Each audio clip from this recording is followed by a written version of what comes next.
Hello, baseball fans. Welcome to the 8th Inning Stretch. Welcome to all of you on the live stream. Welcome to all of you listening to this on replay. Lots to unpack, everybody. But Carson, you and I were just kind of talking about this, and I think we should just get it out of the way. Isn't the right way to put it, but just rip the Band-Aid off and talk about the terrible tragedy involving Johnny and Matt Gaudreau. Yeah, for those of you who may not have heard, Johnny and Matthew Gaudreau were taking a bike ride in New Jersey when they were struck by a car, and unfortunately both did lose their lives. For those who may not know, the name Johnny Gaudreau was a hockey player for the Columbus Blue Jackets, also played for Team USA, was also player out at AJ's old stomping grounds of Boston College.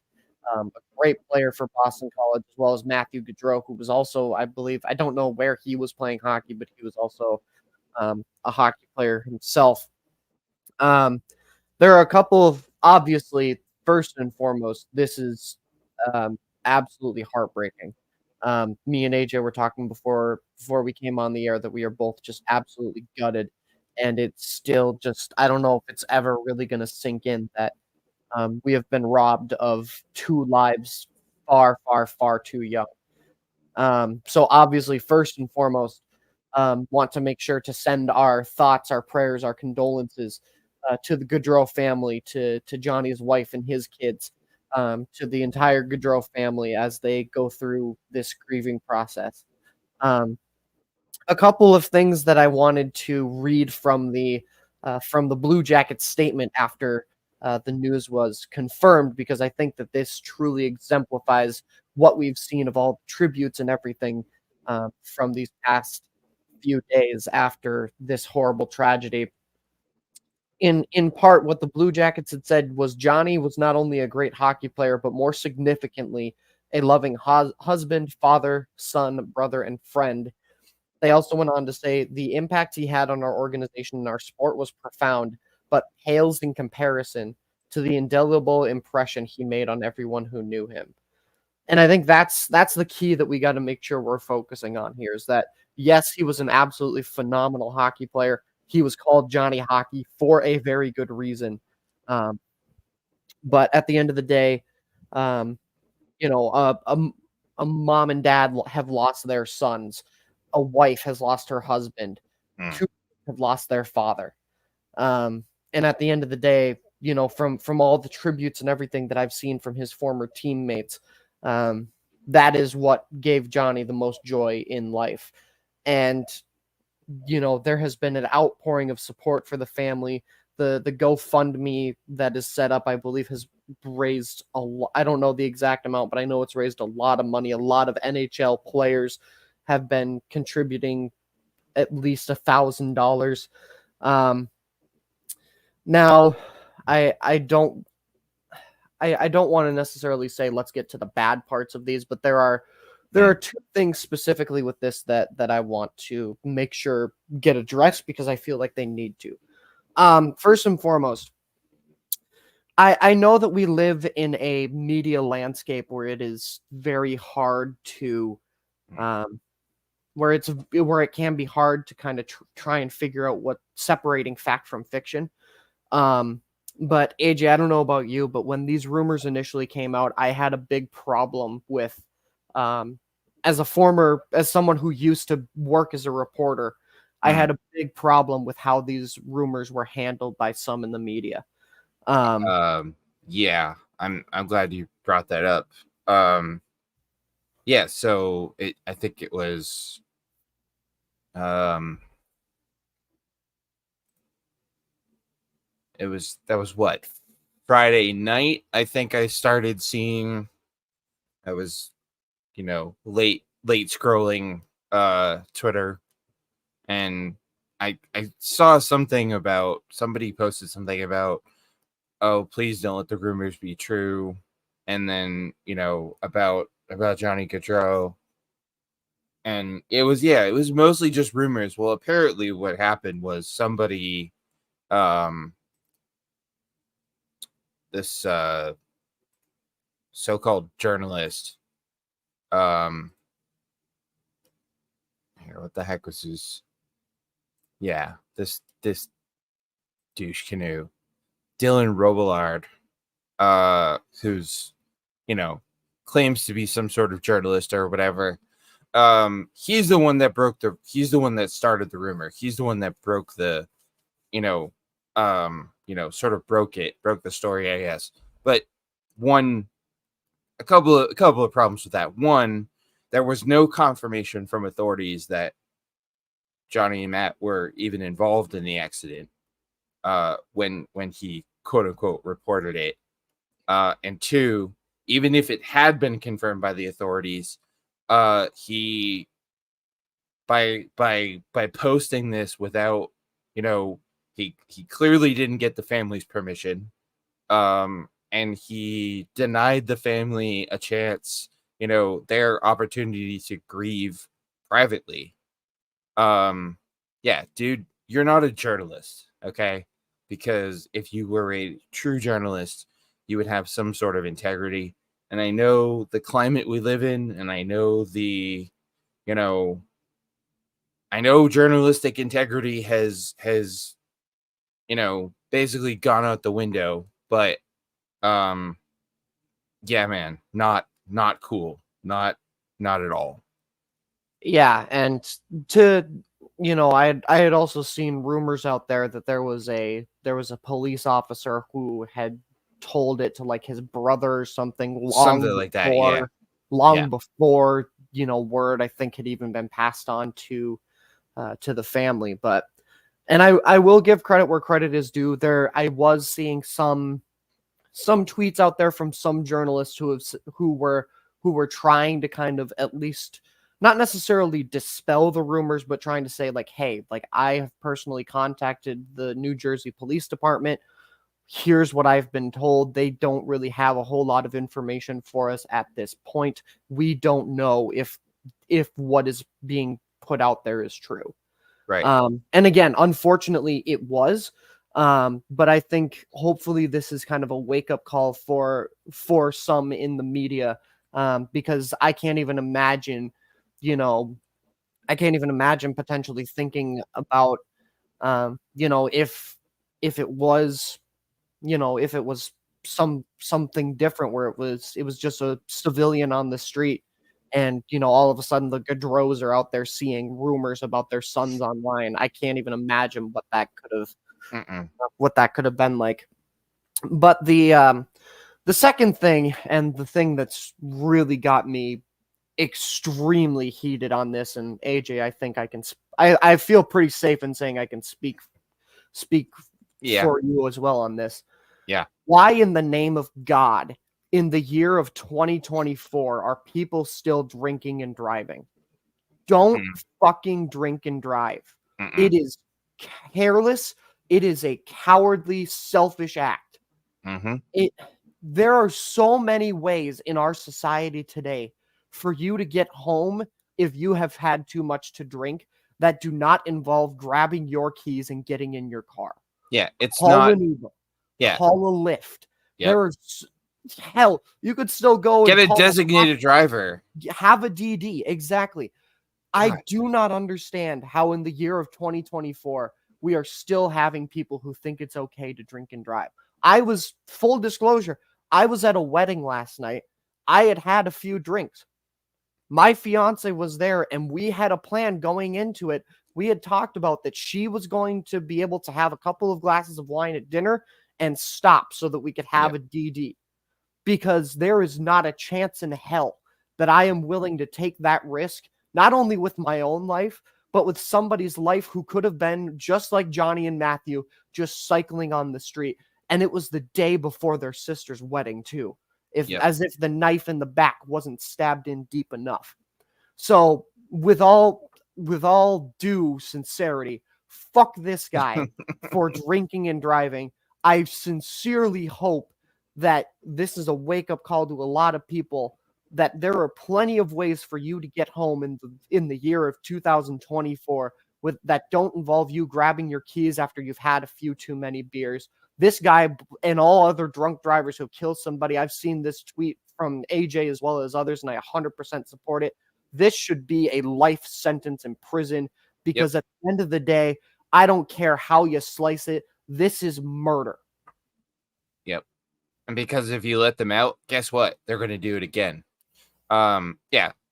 This asshole's name, Sean Higgins. By the way, did anyone see his reaction to being told that he was going to be kept in jail?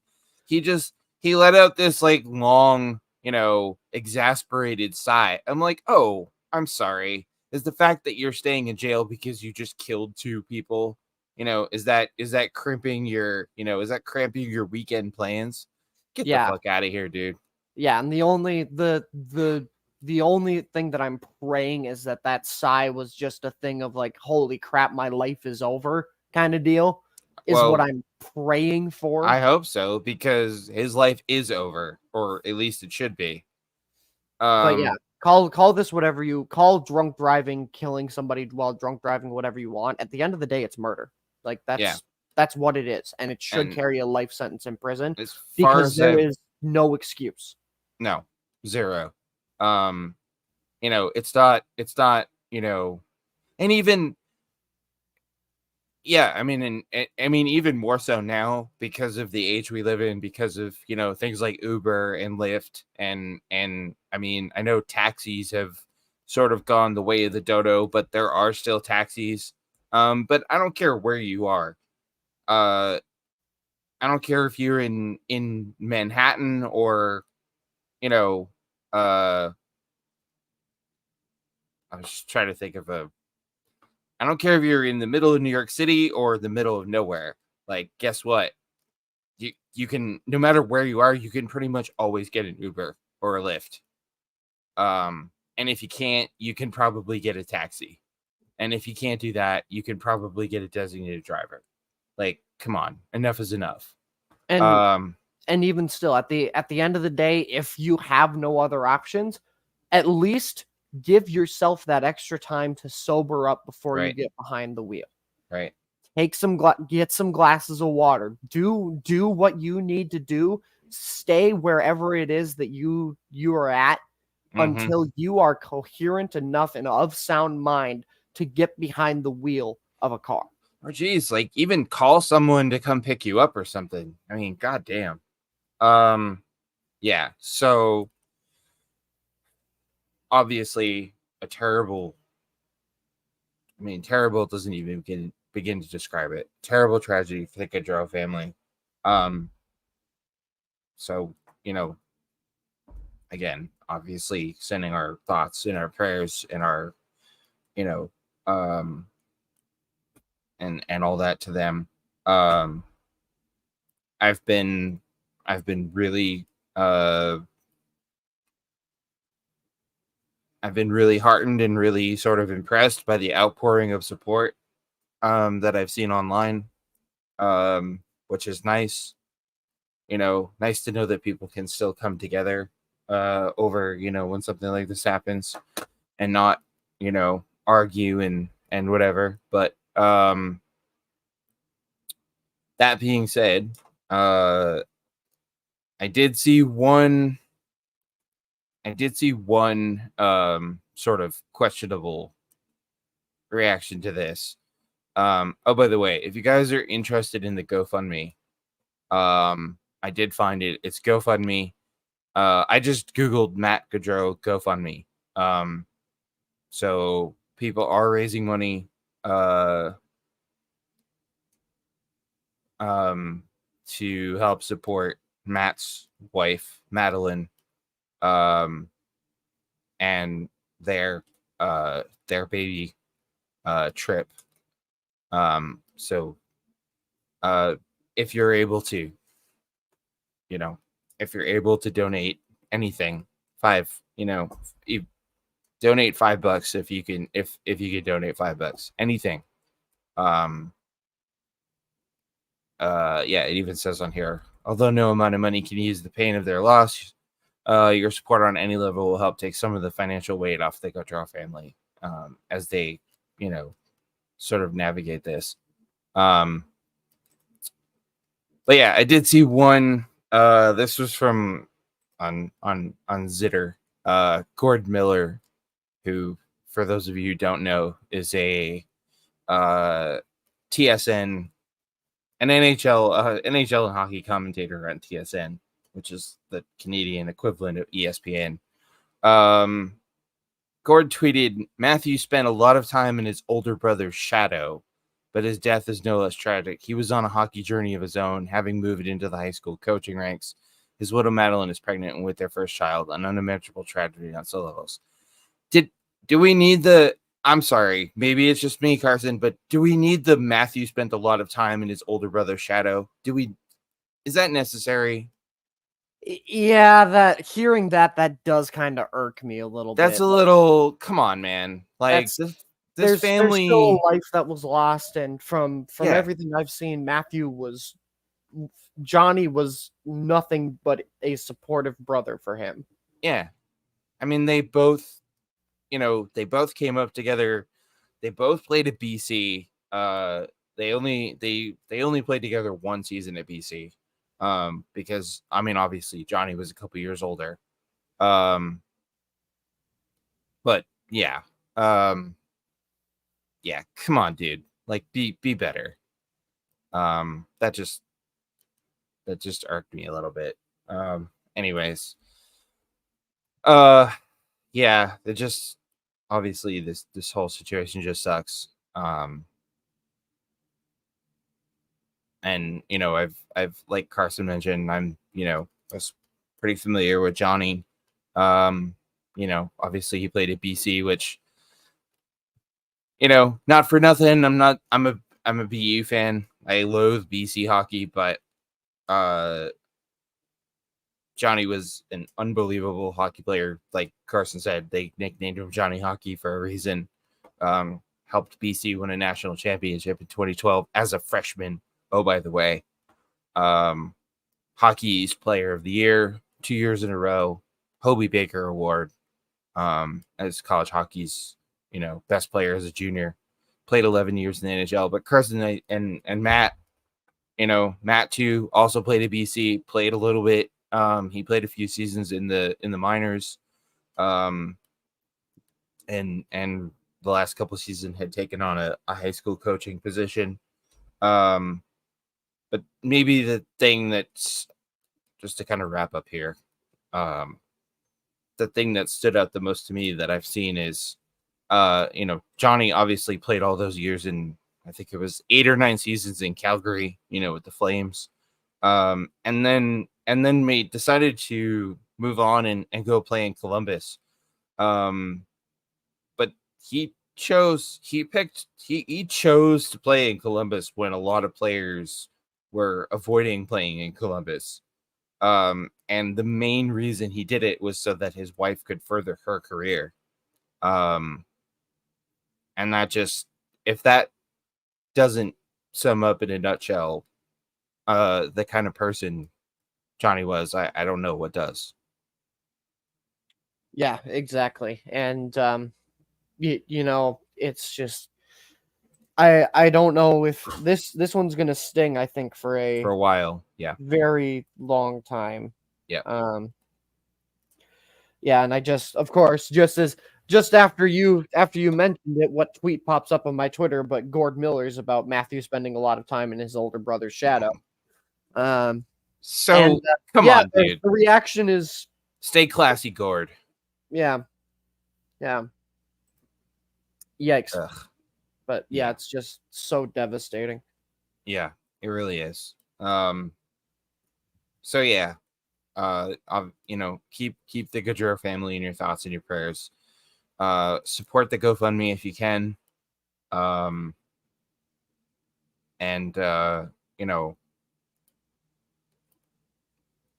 let this, I feel like a broken record saying this, but let this be a reminder of, that tomorrow's not promised. and live accordingly. So, anyways, yeah, I feel like we could spend the whole episode talking about this. I really do, but we do have baseball to talk about, much lighter topics to talk about. So let's talk about some of this stuff. As per usual, we did have a poll question for you guys. A little different with the poll question. We've been asking you guys some, semi-controversial stuff the last few poll questions, so we decided to shake it up a little bit, and we just asked you guys, what's your favorite, or what's the most exciting play in baseball? Coming out on top with 33% of the vote was the home run. Reminds me of that old MLB marketing, chicks dig the long ball. Strikeout was second with 30%, stolen base 25%, double play 10%, and other, for everything else, 2%.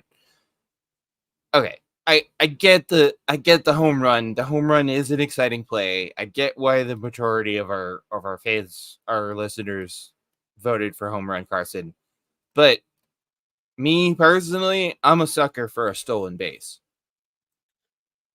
That's fair. I get where the admiration for a stolen base would come from, but I gotta be honest. I'm with the majority here. The home run, No, yeah, nothing gets you out of your seat quite like, and that's not even. true.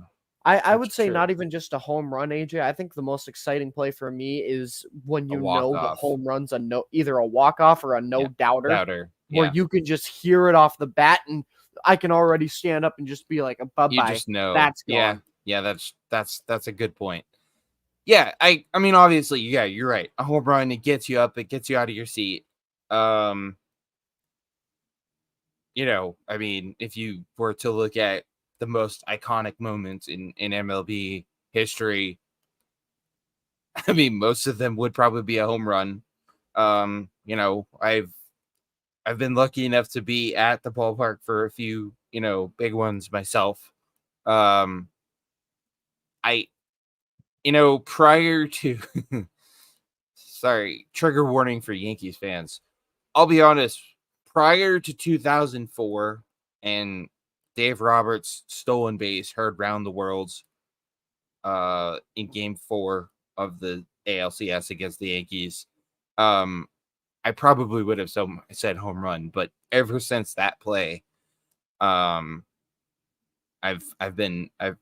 always appreciated good base running and stolen bases, but ever since then, stolen base is it. Yeah, which is fair.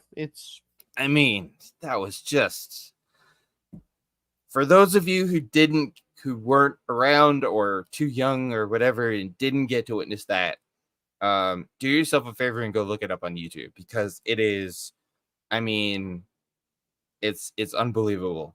The whole world, the whole universe knew Dave Roberts was going. Like, everybody knew, and he still pulled it off. And for that reason, Dave Roberts will never have to buy a drink in Boston ever again. But yeah, anyways, so home run number 1. I'm kind of surprised to see double play so low on this list. Yeah, I figured double play would probably finish on the lower half, but I thought it would get maybe a little bit more love than 10%. 10%. Yeah, I mean, who doesn't love a good double play? Yeah. Especially an inning ending or game ending double play. But so anyways, that's the poll results. Thank you for all of you, as always, for taking part in that. We'll have a new poll question up for you guys tomorrow, Monday. So and of course, you can vote in the poll and read our weekly newsletter / blog, 2 Strike Count, and check out our original documentaries, The Book of Baseball, and lots more at 8thinningpod.com. And don't forget to follow us on Twitter at 8thinningpod. All right. So this is kind of old news, but we didn't get to talk about it last week because we were off.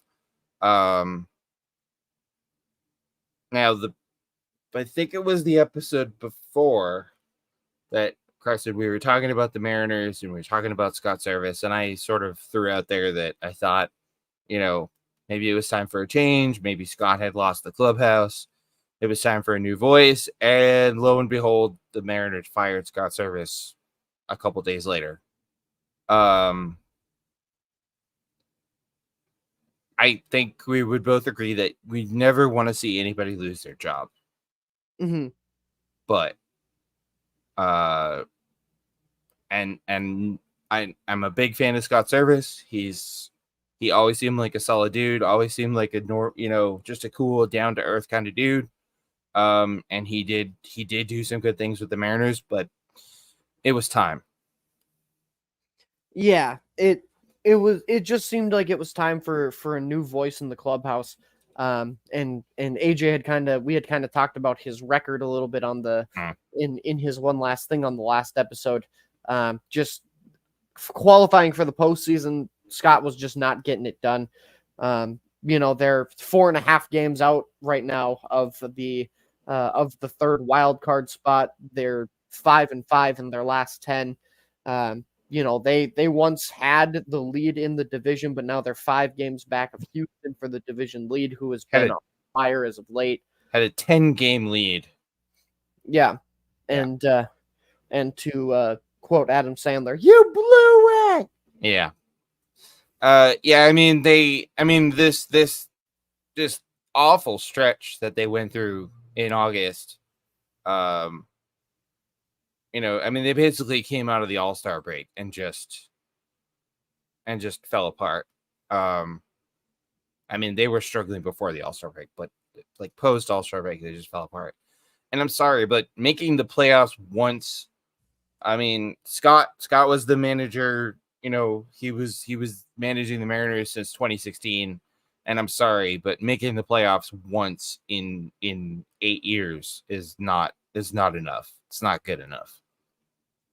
No, not nearly close to good enough. No.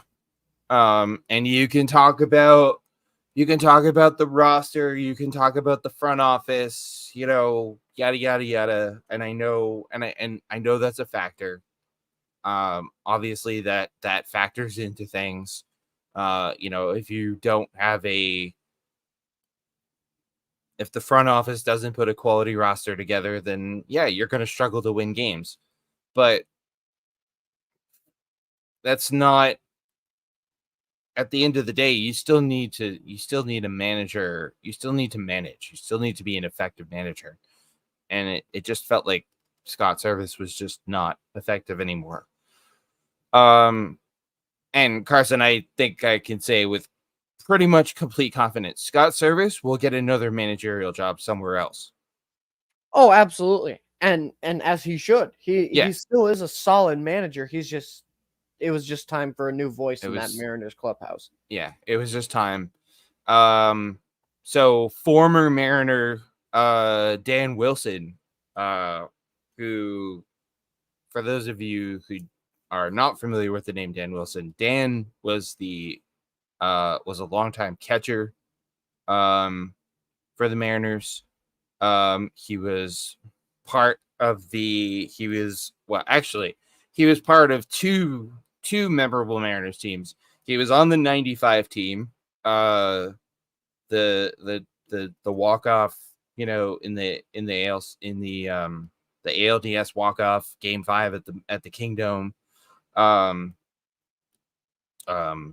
Edgar Martinez's famous walk-off home run. And he was also on the 2001 Mariners team, of course, the team that won the 116 games. I gotta be honest, there's a little there's a little confusion whether Dan Wilson is interim manager or I don't think they've announced him as the permanent replacement for Scott. I was a little skeptical.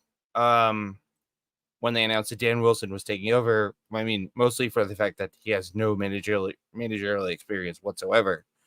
But he's I mean, he hasn't done great, but he's done okay so far.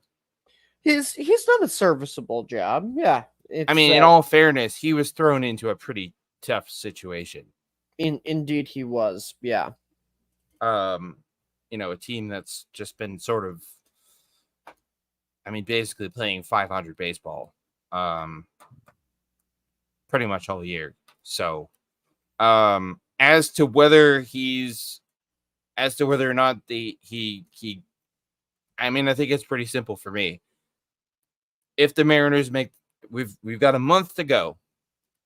If Dan Wilson gets the Mariners to the playoffs, I think you make him the manager for next year. If he doesn't, then you don't. Yeah, I would agree with that. You got a month, Dan. You got a month. You got all of September.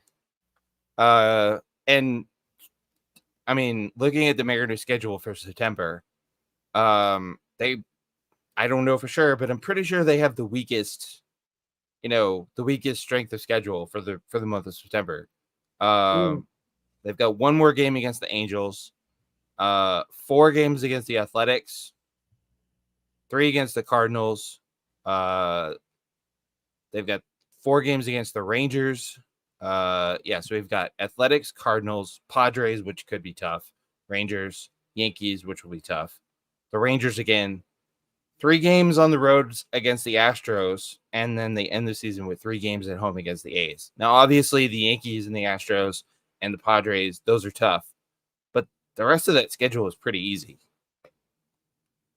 Yeah, those are some pretty beatable opponents. So yeah. Seattle's got a chance to those are their way back in. Yeah, those are some opportunities to stack up some wins before that big series against the Astros at the end of the month, which here we go again, playing the Astros late in September, which will probably decide the division again. So that'll be fun. But no, I mean, I think it's pretty, if they make the playoffs, you make Dan Wilson the manager for next year. If you don't, you don't. And obviously a managerial change was needed. But the Mariners have firing Scott Service is, if you'll pardon the pun, just scratching the surface for the Mariners. They have bigger problems. Oh yeah, absolutely.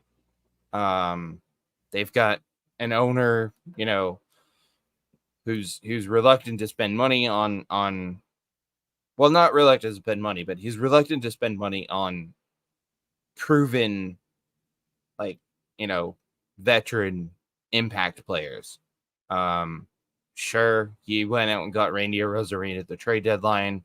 Justin Turner, that was a good start. I'd like to see more of that. And also, Carson, I think if the Mariners don't make the playoffs this year, I think you got to reevaluate your Jerry DiPoto. Yeah, I mean, his seat's got to be hot too. He made the managerial change, but now the focus is on him, and that's typically what happens. So it'll be interesting to see what happens there. Yeah, it's going to be an interesting last month in Seattle, and an interesting winter, to be sure. Anyways, like I said, I know that was kind of old news, but we didn't get a chance to talk about it last week, so I figured, we should at least talk about it this week. Ben Verlander. Yeah, this dude. Hang on a sec. I need to give me 1 sec to find the tweet. Where is it? While I'm looking for this, oh, by the way, happy last Sunday without NFL football, everybody. Woohoo! This is the also, last. Quick sorry not to cut you off, but a quick Nope, you're good. GoFundMe update for the widow of Matthew Gaudreau. $454,000 has been raised. Awesome. And what was the goal? Like 20,000 or something? It was 30,000. Yeah. Yeah, I think when I donated, it was only at it was less than that. So yeah, and there's a lot of NHL names on here. Cam Atkinson. Yep. I know Zach Werenski has donated. A lot of Johnny's former teammates. Sean Monahan donated $1,300, which Johnny's jersey number was 13, so that one had me choked up a little bit when I saw that one. Yeah. Speaking of Johnny's number, Calgary Flames, if you're listening, you need to put number 13 up in the rafters. No questions asked. There have been there is on hockey Twitter, there is a game between Calgary and Columbus where I won it as a national broadcast, and a game where they announced that both teams will be retiring his number. I mean, I think Columbus should do it too. I mean, I've seen some people say, "Oh, well, he only played a couple seasons there." Yeah, but I think both teams should do it. But definitely Calgary, because he spent most of his career there. Yeah, and Cam Atkinson's donation, by the way, $1,321. Johnny and Matt's numbers. Oh man. Anyways, that's good. That's awesome. That's really cool to see. The outpouring of support for Madeline, and baby Trip, and the rest of the Gaudreau family. So I was perusing the Twitter as one does, and I came across a tweet from Ben Verlander. Now, for those of you who don't know, Ben Verlander is a former player. He's related to Justin Verlander. This guy, man. Some of the tweets that come out of this dude's keyboard. This one in particular got me pretty rankled up here. This was from, when was this from? The 27th. So just a few days ago. The KC Royals are the prime example to show you that your favorite stinky team isn't, quote, in a rebuild. They're just cheap.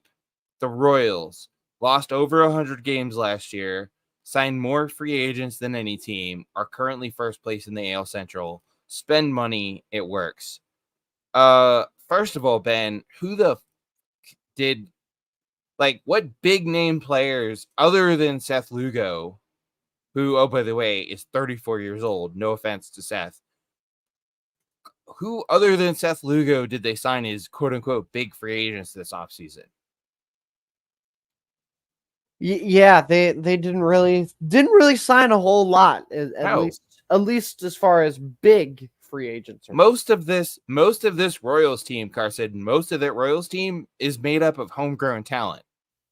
Yeah, and I mean, I shouldn't be surprised at this, seeing as this guy loves Shohei Ohtani, I think, more than every Dodger fan. Oh, yeah. He's a big Ohtani fanboy. So I can't be surprised that he's hating on rebuilding teams because, the Angels wasted Shohei's potential, which they did. But when you hear it coming from him, it's just and he goes right over my head. But he was also one of the biggest defenders of Ohtani during the gambling thing, which that's strike two for me. Go listen to that episode if you haven't, by the way. Y'all know how I feel about Ohtani and his quote unquote gambling. I didn't, y'all know how I feel about that whole thing. We don't need to rehash that. But yeah, do yourself a favor and go listen to that episode. But no, I mean the Royals, he makes it sound like the Royals went on a spending spree, and they really didn't. The most money they spent was a new contract for Bobby Witt Jr., who, oh, by the way, is arguably their biggest star player, and a star player that they drafted and developed. Yeah, exactly. And who they just signed to a monster contract extension. A well-deserved monster contract extension. Yeah. I mean, they basically made Bobby Witt Jr. a Kansas City Royal for life, which is a really smart move. Because that dude is, I mean, he's already a superstar, but he's only going to get better. A couple of issues with that. First of all, they signed more free agents than any team. That might be true, but they didn't sign any big name free agents. I mean, other than Seth Lugo, who, oh, by the way, has been phenomenal for them. Two, your favorite team isn't in a rebuild. They're just cheap. I don't know if he knows how this whole thing works, but there's a very real system of money going in and money coming out for teams. Not every team can go out like the Dodgers, for example, and just throw money around like it's nothing. I mean, I'm pretty sure the Dodgers owner swims in a big pool of coins like Scrooge McDuck. And also, not every team can go out and get away with the, shall we say, creative accounting BS that the Dodgers pulled with Ohtani's contract, which, yeah, I'm still pissed about that. Not every team can do that. And you know what? Good on the Kansas City Royals. Every other sort of, I mean, let's be honest, Kansas City isn't the biggest market, but good on the Royals, Carson, for showing the rest of these sort of, mid-market teams that how to build a good team. Exactly. And this Royals organization is not an organization that was cheap. I mean, you go back and look at their World Series team. How much money did they have invested in that team? Yeah, a lot. Alex Gordon, Lorenzo Cain, Alcides Escobar. Those are a lot of guys that they spent a lot of money on. And I mean, and again, the thing that this all comes back to, like you said, not everybody is a LA Dodgers where you have a giant market, where you have apparently the best accounting team in Major League Baseball. But like you want an example of a cheap team, Ben Verlander? I present you the Minnesota Twins. Right. And exactly. And like, again, I will save a lot of my thoughts on my Twins because spoiler alert for my one last thing, I've got a little Twins tirade, but they are a perfect example. They are a team that won their first playoff series in a very long time last season, and partly because of, and we'll get into this a little bit later too, the deal with Diamond Sports. The ownership basically said, "Oh, we're going to cut payroll now." Like, we didn't have, with that new payroll, the front office didn't have the money to bring back Sonny Gray. They had to go for kind of these cheaper, unproven options that so far have not panned out. We had to trade Jorge Polanco. Like, salary had to be cut. And because of that, look at where this team is. Still somehow in the middle of that AL Central race, but it is slowly slipping and slipping away every day. And even look at the trade deadline. Our only acquisition was Trevor Richards, who, by the way, and this will also be part of my Twins tirade, was DFA'd a couple of days ago. Like, that is an example of a cheap team. That is being cheap. Rebuilding and being a cheap team are totally different things. Yeah. And also, like, and I don't want to get too far ahead of ourselves, but yeah, this Diamond Sports thing is really screwing with a lot of teams and their payroll, because there's so much uncertainty about their TV revenue. And also going out a team going out and just spending spending hundreds of millions of dollars on payroll, that doesn't, more often than not, actually, that doesn't equate to winning championships. I mean, again, I don't really hate picking on the Dodgers, so I'm going to pick on the Dodgers again. Look at the Dodgers the last few years, Carson. Look at all the money they've spent the last few years, basically ever since 2017. And they have precisely nothing to show for all that money spent. They haven't even been to the World Series since 2018. Yep, exactly.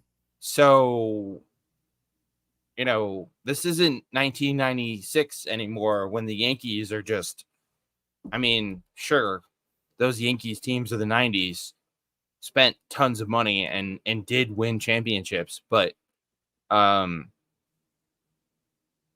just putting together a roster of expensive players doesn't equal results.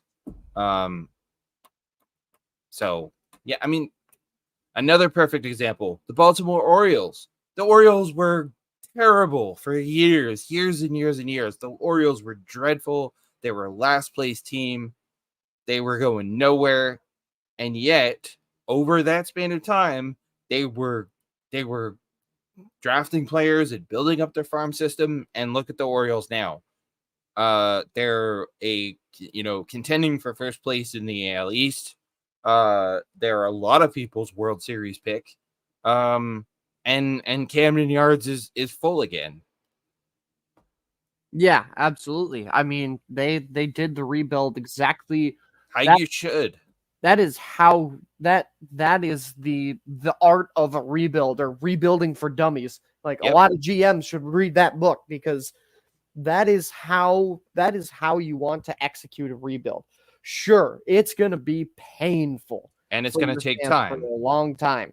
And you might not find the right manager, the right front office at first, but if you keep with the system and you keep building up your prospects, you're going to get a Baltimore Orioles rebuild. But at the same time, there are also rebuilds like the process out in Philadelphia that just, you can put a whole bunch of fancy wording on it, call it whatever you want. It's not going to work. Trust the process. Yeah. How's that working? Process until it dives you off a cliff. How's that working out for you, 76ers? But no, there are so many examples. The Orioles, the Rangers last year that won the World Series. I know the Rangers are, the Rangers have dealt with a lot this year with injuries and whatnot, and probably won't even make the playoffs. But that was another team, the Rangers. That's another team to look at and go as an example of how to build a team. The Diamondbacks. I could just go on. So throwing tons of money at building a roster doesn't automatically equal results. And two, these teams that have been rebuilding over the last few years, they're not cheap, they're smart. Yeah, very much so. So, Mr. Verlander over here, spend money, it works. Sometimes, not all the time. You can't just spend money. You have to spend money on the right players. Mm-hmm. It's like the Herb Brooks approach to building a hockey team. I know it's hockey and I know it's a different sport, but it's like Herb Brooks' approach to when he built the Miracle on Ice team. It's not about picking the best players. It's about picking the right players. Right. Smart dude, that Herb Brooks. Yeah. Smart dude. So, anyways, I saw that the other day from Verlander, and I went, oh my God. It never ceases to amaze me how much that dude can embarrass himself with his keyboard. Anyways, for most of it's September 1st. Currently, of course, that by the time you listen to this, it might be, it might not be, but it's September 1st. It's September. The calendar has flipped to September. And that means it's time for the stretch run. Carson, believe it or not, we have 1 month left of the regular season. Let's go. It is lock in, everybody, because it's about to get fun. Yeah, things are about to get crazy. I got to admit though, I'm kind of I'm a little it's a little bittersweet. Yeah, it is, because it also means that the sooner the playoffs come, the sooner potentially that our season is So it coming to an ends. end. Yeah, which is, that's kind of a bummer. But that's where we are. So let's reset our playoff races. American League division leaders. We've got the Yankees, the Guardians, and the Astros occupying those top 3 spots. AL wildcard teams as it stands, we've got the Orioles, the Royals, and Carson's Twins. My Red Sox are 3.5 games behind the Twins. My Mariners are 4.5 games behind the Twins. The Tigers and Rays are technically still in it. 5 and 6 games behind, respectively, and then it kind of drops off. I mean, yeah. Oh man, the White Sox. And then the National League division leaders: Dodgers, Brewers, and Phillies. Wildcard teams: Diamondbacks, Padres, and Braves. The Mets are 2 games out of a wildcard spot. The Cubs are 4 games out. The Cardinals are 6 games out. The Giants are 6.5 games out, and then it kind of drops off to the Reds back in 10.5 games.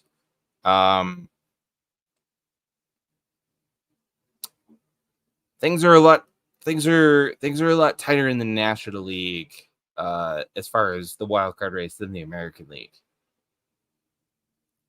Yeah, very much so. Which we kind of talked about that. We talked about that a while ago and how crazy the NL wildcard race was, and obviously now that it's getting down to the wire, teams are starting to fall out of contention. But still, I mean, Mets 2 games, Cubs 4 games. The Mets and the Cubs, and to a lesser extent, I guess the Cardinals, are still hanging around. The American League is a little more. The Red Sox, Mariners are right there. The Tigers are 5 games out, but the Tigers have not played very good baseball as of late. So, and then if we look at let's see, what do we got going on the division races? Wow. Division races. We've got Carson, we've got ourselves quite a race in the American League East between the Yankees and Orioles. The Yankees are only 1.5 games up on the O's. Yeah, that's crazy. AL Central, the Guardians are 2.5 games up on the Royals and 3.5 games up on the Twins. The AL West, Mariners are 5 games out there. The NL East, Phillies are 6 games up on the Braves. The NL Central race, ladies and gentlemen, is pretty much over. The Brewers are 10 games up on the Cubs. I don't see that changing. And then the NL West, the Dodgers have pulled away a little bit from the D-backs and the Padres. Carson, the NL West had gotten a little tight there for a little while. I think at one point the D-backs and the Padres were both like 2 or 3 games out. But the Dodgers are back to doing Dodger things, unfortunately. Mm-hmm. All right. So, where's it going here? That is a reset of the playoff race. Obviously the season doesn't end today, but if it did, the playoff matchups would be as thus. American League, the Yankees and the Guardians would get the first round buys. Our wild card series, Carson, your Twins would have the unenviable task of facing the Astros. Yeah, that certainly wouldn't be a great matchup for us, I suppose. Yeah, that doesn't sound like a good time, especially considering it would be in Houston. The Orioles would face the Royals in the other wild card series, and then over the National League, the Dodgers and Brewers would get the byes. The Phillies and the Braves would face off in the wild card series, and the D-backs and Padres. Sign me up for all of that. Yeah. Shut up and take my money. A couple of division rivalries in the wild card series, yes, please. So that's kind of where things stand. I mean, we've got a month to go. How much? So with a month, I mean, a lot can happen in a month, but how much do we really see these things changing? One, I still think the Orioles end up taking the AL East over the Yankees. Yeah, I agree. Yeah, I think I see the Orioles. The Orioles end up taking the AL East over the Yankees. I think the Orioles end up getting that top spot. I think the Guardians.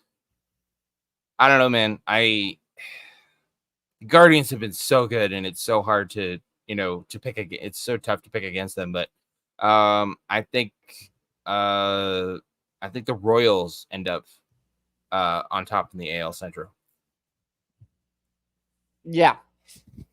The AL Central is going to be I at this point I'm ready to, unless we start to pick things up, I think it's going to be between Cleveland and Kansas City. I think that at this point we're pretty much locked in as a wild card team. I don't we got to dig out of this hole and dig out of it fast if we're going to make up some ground. We're 3-7 in our last 10. So I still think Cleveland takes the AL Central though, but I think it's going to be by a very slim margin, and it's going to come down to the wire. I mean, I know the Twins are 3-7 in the last 10, but the Guardians and Royals are both of them are 4-6 in their last 10, so they're not exactly setting the world on fire either. This is true, but it's just funny that all three of these teams are good when each of the other two are, and then they're all not doing so good when each of the other two are. So nobody can really gain or lose any ground. Yeah. Honestly, I could see both of the East and the Central coming down to right down to the wire. Yeah, absolutely. Those two races are going to be a lot of fun to watch. The ALS, not so much. I mean, unless the Mariners, I don't know, man. I don't know what else to say about the Mariners that hasn't already been said. This team is just infuriating. They're so inconsistent. I mean, I don't even know how you blow a 10-game lead in the division. I mean, this thing should have been done and dusted already, but yeah, I don't see that changing. And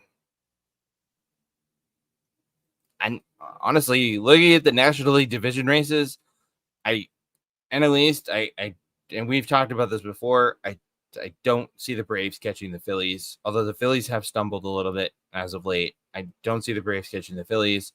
I mean, let's be honest. The AL Central, the Brewers are up 10 games on the Cubs. There's no way.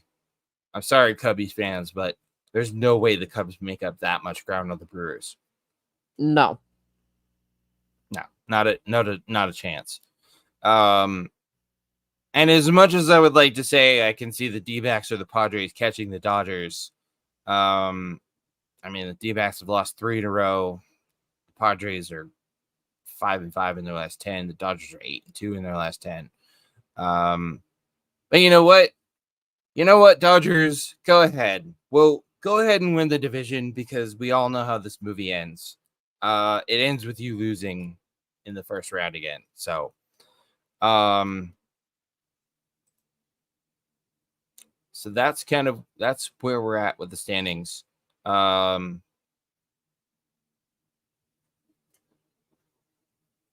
What else do we see? What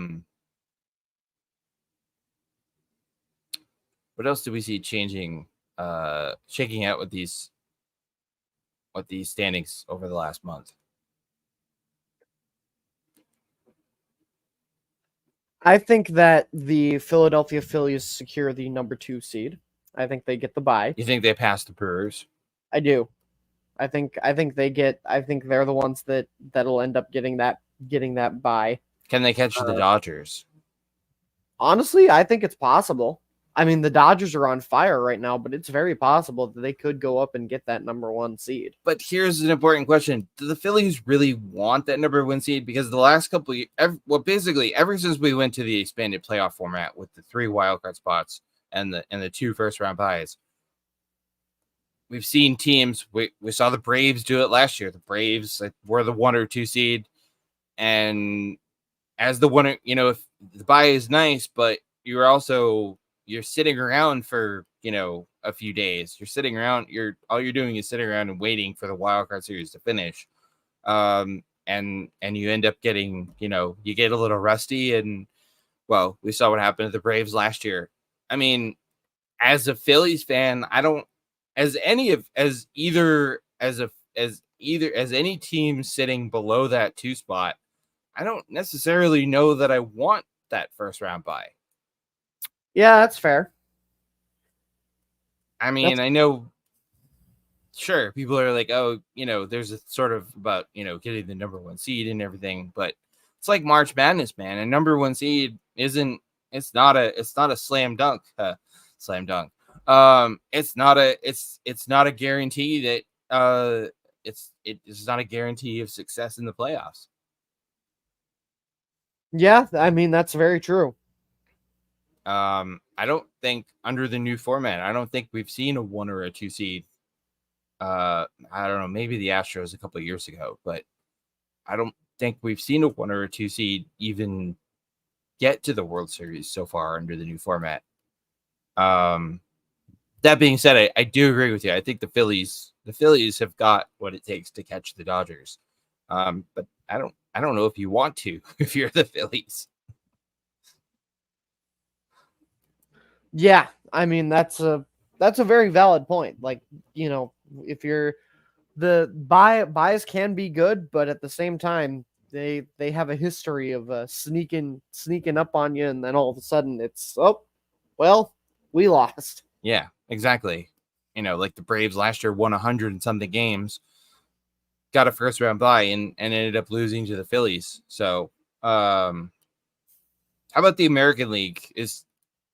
I know the Astros have been on a tear lately, but I don't know if I see the Astros. I don't know if I see the Astros catching that top seed. I think the top seed comes down to the Orioles. I know the Yankees and Guardians are in those top 2 spots right now, but I think that top seed in the American League comes down to Orioles and Royals. Yeah, I agree. Which would make things really interesting because that would mean the Yankees and Guardians would fall into the wild card spots,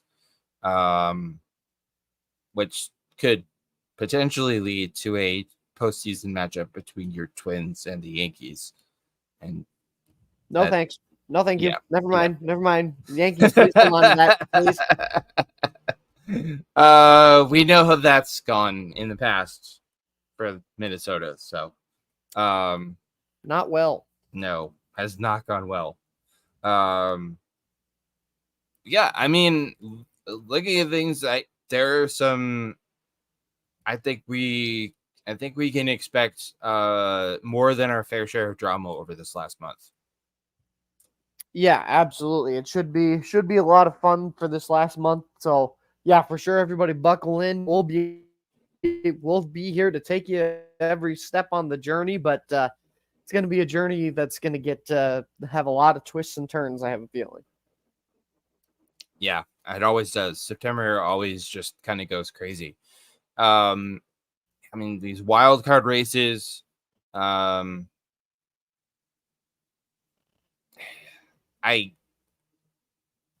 mean, the Mariners are 4.5 games out. I don't know. Again, who knows?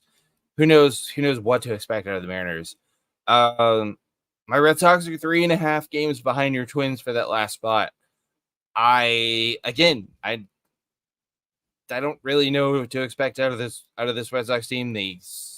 sort of seem to be trending in the right direction. The biggest thing I think the Red Sox have going for them, Carson, is they're finally getting healthy. Yeah, absolutely. I mean, this is something that we saw that this Red Sox team was struggling with was the Injuries. injury bug was hitting them like no other, Yeah. and they're starting to get healthy at pretty much the perfect time, Yeah. especially when you're looking at where they are in terms of the wild card standings. So this is the perfect time to start getting guys back, start being able to field your best team. I even saw a thing about Trevor Story might be back before the end of the regular season, which is insane, considering the injury he suffered way back in April. So that's something to keep an eye on. Yeah, and like I said, I mean, after the Mariners at Fort, I mean, yeah, technically the Tigers and Rays and maybe even the Blue Jays are still, but I mean, only technically. The National League a lot more interesting. The Mets only 2.5 games behind the Braves. But the Mets, that's another team that the Mets have been all over the place all year. And the Mets have been a roller coaster this year too, but they have won 3 in a row. They've won 7 of their last 10. The Cubs have won their last 5. They're won 8 out of their last 10. The Cardinals are technically still in it, 6 games out. I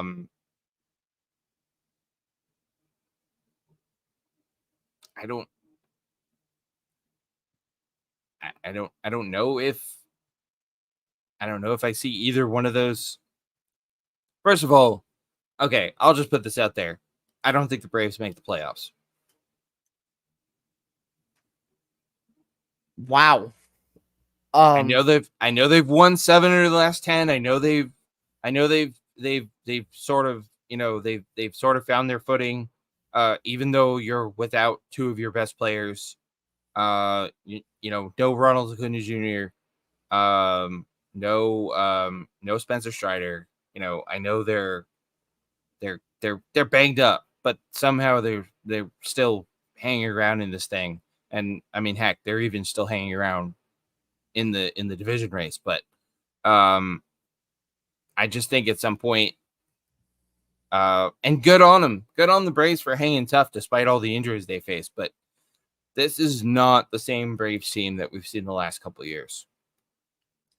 No, absolutely not. And again, like you said, a lot of that is due to losing Injuries. your ace and losing your best player since Chipper Jones. But I'm sitting here looking at this, and I'm looking at this. The Mets, who the hell knows? The Mets. I don't have a lot of faith in the Mets. Sorry, Mets fans, but I'm sitting here and I'm looking at this Cubs team. They're 4 games out. They've won their last 5. They've won 8 out of their last 10. And I gotta be honest with you guys. I'm getting last year's Diamondbacks vibes out of this Cubs team. I'm looking at this team and I'm thinking they're getting hot at the right time, just like the D-backs did last year. And I think the Cubs, I think the Cubs get in there. I think they sneak in there, probably in the 3rd wild card spot, which, as things stand right now, would mean a 1st round date with the Phillies. Ouch. But when the dust settles at the end of this month, I do not think the Braves will be one of these 3 teams. yeah, it's hard to disagree, especially when they've got a lot of teams that are nipping at their heels right now. The Mets have won 3 in a row. The Cubs have won 5 in a row. Mm-hmm. At the end of the day, those forms, though, are going to end. But it's up to the teams to decide what they do after that form ends. Do you suddenly start to go 5-5 in your last 10, or do you keep up your momentum and realize you're in the thick of a playoff race? You can't hang your head. You got to keep pushing forward. Yeah, I just think the Braves run out of steam a little bit. That's all. Yeah, that's a fair point. And I've I'll be the first to admit I'm thoroughly impressed by what the Braves have done given all the injuries they've faced. Yeah. So in any case, it's going to be wild.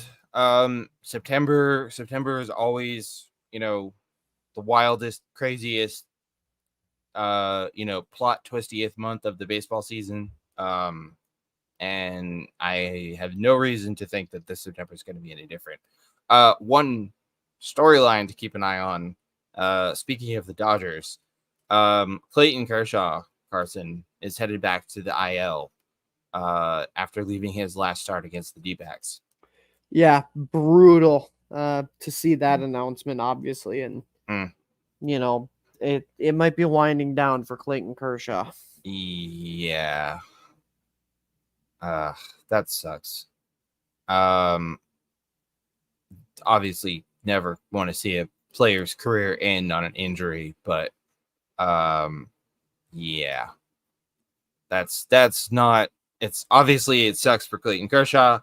And that's, I mean, their rotation has been shaky all year, but potentially no Clayton Kershaw for this stretch run, and depending, I mean, we don't know, depending on how bad it is, no Clayton Kershaw for the playoffs is not good for the Dodgers. Yeah. At the risk of stating the obvious. But yeah, I just noticed that.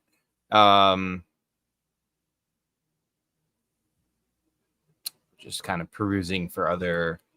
That's really the biggest. Just kind of perusing for any other.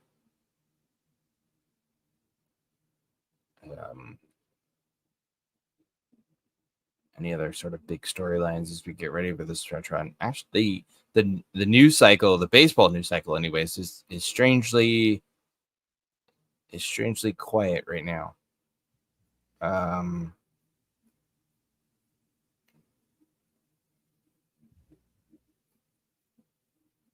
Cardinals put Tommy Pham on waivers. That's kind of interesting. All right, let's talk about as we get close, as we're getting closer down to the wire. We're gonna start talking more and more about the awards races. I don't want to get too far ahead of ourselves to buy or sell here, but talking about NL MVP.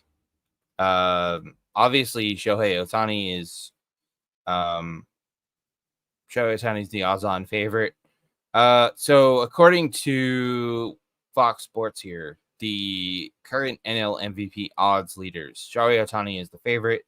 Francisco Lindor, Marcell Ozuna, Ellie De La Cruz, Ketel Marte, Bryce Harper. Again, I don't want to step on buy or sell here, but as much as I hate to admit this, Carson, I don't see anyone. I don't see anyone catching Shohei Ohtani for NL MVP. No.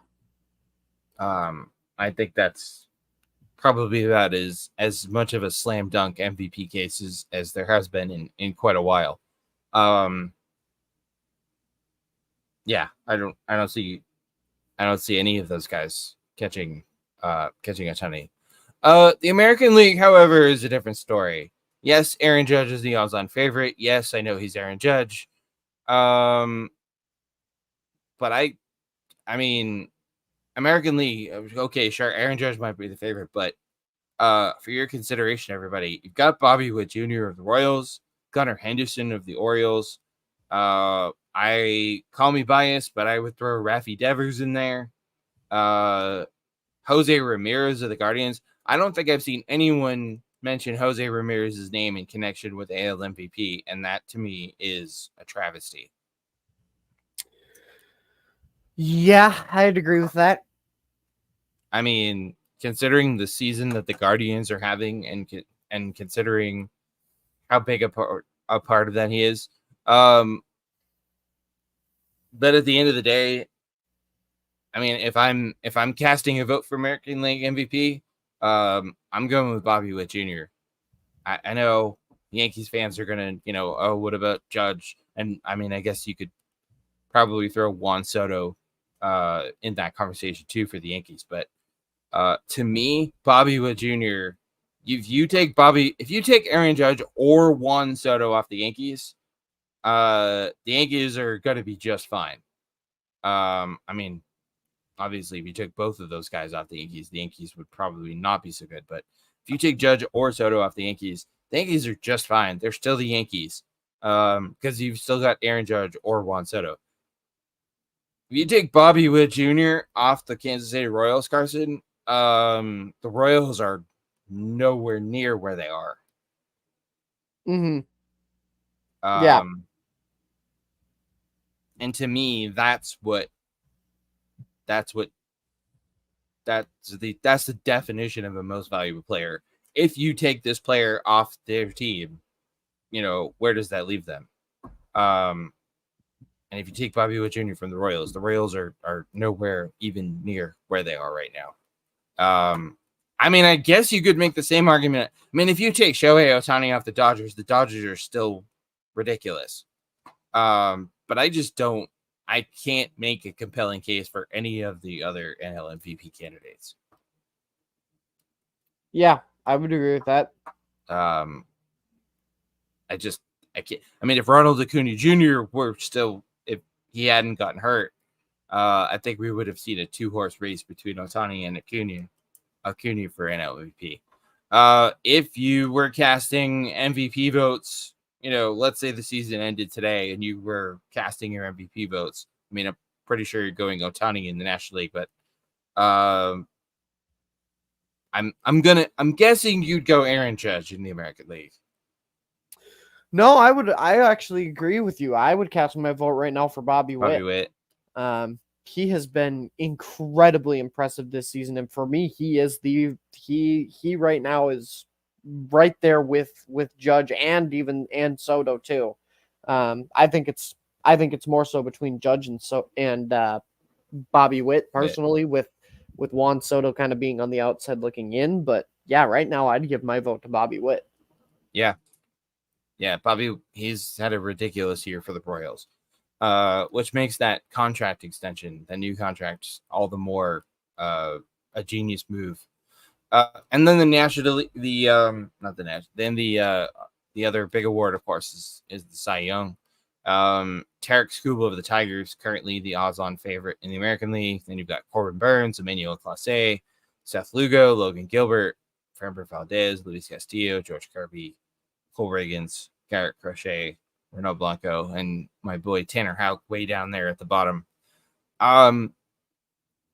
I don't know, man. Tarek Skubal's obviously had a year. He's had himself a year, but Emmanuel Clase, I know he's a closer, and I know that you get a little tricky with closers and Cy Young awards.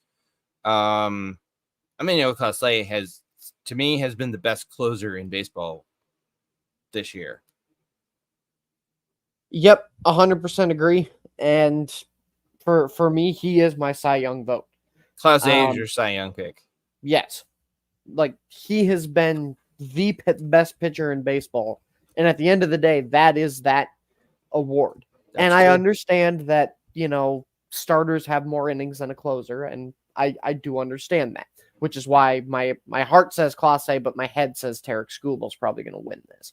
But I can't ignore what I'm seeing from Emmanuel Clase, AJ. I can't do it. Yeah, he is the very definition of a lights out closer. And I do not envy anyone who has to face him in October. Because when that dude comes into the game, it's game over. When he comes into the game, his team knows it's over, and the other team knows it's over. Carson, Emmanuel Clase, and no disclaimer, everybody, I'm not comparing these two players skill-wise. Emmanuel Clase is the closest thing I've seen to Mariano Rivera since Mariano Rivera. In terms of when this dude comes out of the pen, his team knows the game's over, and the other team knows the game's over. Yeah. for anyone who never, if you never got to see Mariano Rivera pitch, when that bullpen gate opened and Mariano Rivera trotted to the mound, you knew it was over. Except in 2004 against the Red Sox. Sorry, Yankees fans. But no, in terms of closers winning the Cy Young Award, 2 closers, 2 have won the Cy Young Award. Carson, do you put you on the spot? A little trivia here. Do you know who the 2 closers are who have won the Cy Young Award? I don't know if I do, but I will certainly. I think you know. You probably know one of them. I mean, I feel like Eric Gagne has to be one of them. Yes, he won it in 2003. There was one other closer who's ever won the Cy Young Award. I don't think Mariano Rivera ever won it. No, though he probably should have. Am I allowed to ask, is this a person that I would have been alive to watch play baseball? No. Oh, God. Okay. Definitely not. Oh, definitely not. Okay. Well, let's put it this way. I was a kid when this dude won the Cy Young Award. I'll give you a hint. He played for 2 teams, both in the American League. One of them was my Red Sox. Oh, Dennis Eckersley. Yep. 1992, Dennis Eckersley won the Cy Young Award. And he was the first closer, basically, to win the Cy Young. And the only other relief pitcher / closer who won it was Eric Gagne in 2003. So Emmanuel Clase would be putting himself in. I mean, okay, well, joining Dennis Eckersley is putting yourself in pretty good company. Joining Eric Gagne, not so much. No, I'm not still bitter about Eric Gagne playing for the Red Sox. Not at all. I mean, that's a pretty exclusive club that Emmanuel Clase would be putting himself into. I don't know if I would. It would be. I don't know, man. I think Seth Lugo has to have a say in this thing when all is said and done too. Oh, he'll absolutely get some votes, as he should. Because Seth Lugo has been ridiculous. Yeah, I don't think you can go wrong with you can't go wrong with Scooble or Clase or Lugo. I don't think you can go wrong with any of those guys. Corbin Burns, yeah, I mean Corbin Burns has been good for the Orioles, but yeah, I don't. And Cole Reagans and Garrett Crochet and Tanner Houck at some point, I'm pretty confident that these guys will win a Cy Young at some point, just not yet. National League, Chris Sale. Of course, Chris Sale is the National League favorite for the Cy Young Award because, of course, he is after leaving my Red Sox and going to Atlanta. Chris Sale, Zach Wheeler, Hunter Green, Logan Webb, Dylan Cease, Paul Skeens, Blake Snell, Mitch Keller, Christopher Sanchez, Tyler Glasnow, Michael King, Shota Imanaga, and Ranger Suarez. I'm sorry, why is Shota Imanaga so far down this list? Yeah, that is a little weird. Like, because what? Because to me, Shota, like, I mean, sure, Sales had a great year. So has Zach Wheeler. So have most of these. I mean, Paul Skeens, but see, Paul Skeens won't have played a full season. So I'm sorry, but disqualified right there. Same goes for Rookie of the Year for him, because I know I've seen people floating his name for Rookie of the Year. Yeah, no. I think my NL Cy Young, I think it's got to be Shota Imanaga. Yeah. Talk about ridiculous. Yeah, 100%. I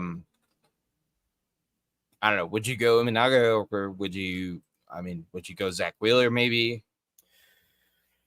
Personally, I think I'd probably go Zach Wheeler. He's had a tremendous season, but I see there are so many contenders.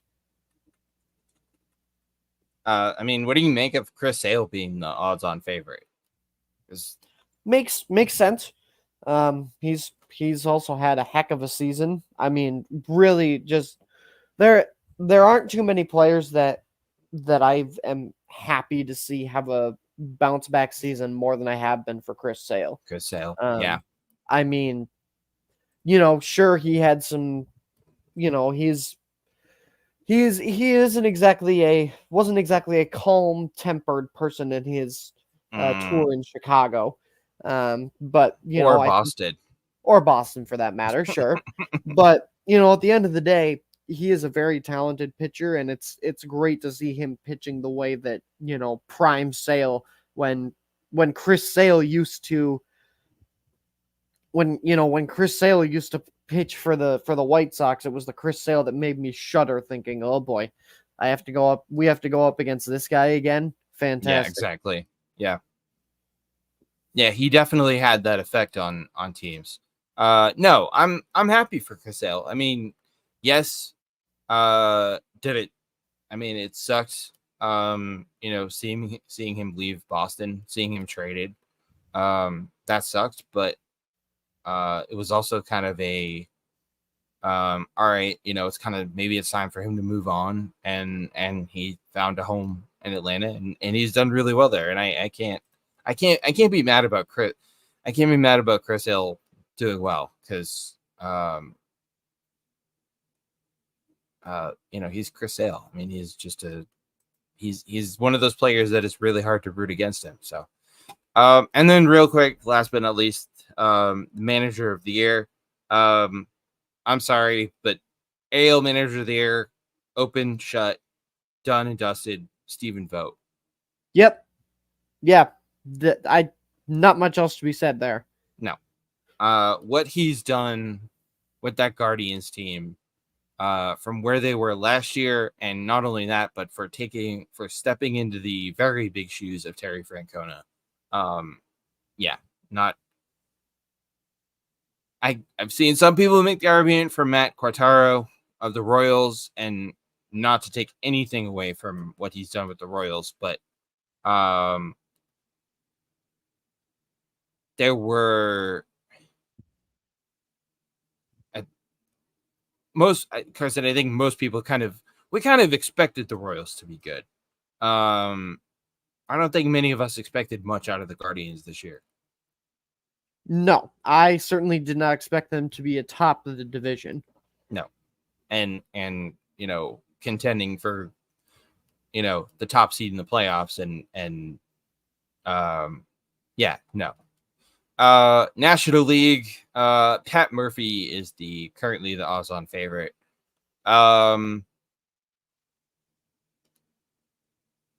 Yeah, I don't think I can really argue with that one either. Again, that's another team. I mean, the Brewers, that Craig Counsell leaves and goes to manage a division rival. They trade Corbin Burns, one of the best pitchers in baseball.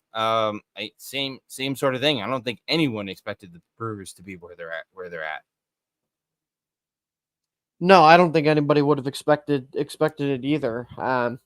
Might I throw out, though, based on what the Phillies have done this year, I think Rob Thompson deserves some love. That would personally be where my vote would go. But Pat Murphy certainly should be very much in the conversation. My only bone to pick with that is the Phillies are stacked. That's true. I mean, I'm not to take anything. Rob Thompson is an awesome manager. He's one of my favorite managers. Not to take anything away what he's done in Philly the last few years. And I know this is a regular season award, but like Rob Thompson, like, show me something, buddy. Like, I know they went to the World Series a couple years ago. I know they went to the NLCS last year, but I'm still I'm still waiting for Rob Thompson to get that Phillies team over the hump and win a championship. I know this is a regular season award, but not to take anything away from Rob Thompson, but managing a team as stacked as the Phillies, I mean, obviously it's not easy, but with Pat Murphy, the situation that Pat Murphy walked into in Milwaukee and what he's done is just, it's impressive as hell. Because I don't think anyone thought the Brewers were going to be as good as they are. I mean, normally a team doesn't trade a player like Corbin Burns and then the next year win their division, especially with a new manager. Mm-hmm. So, I don't know. We'll see.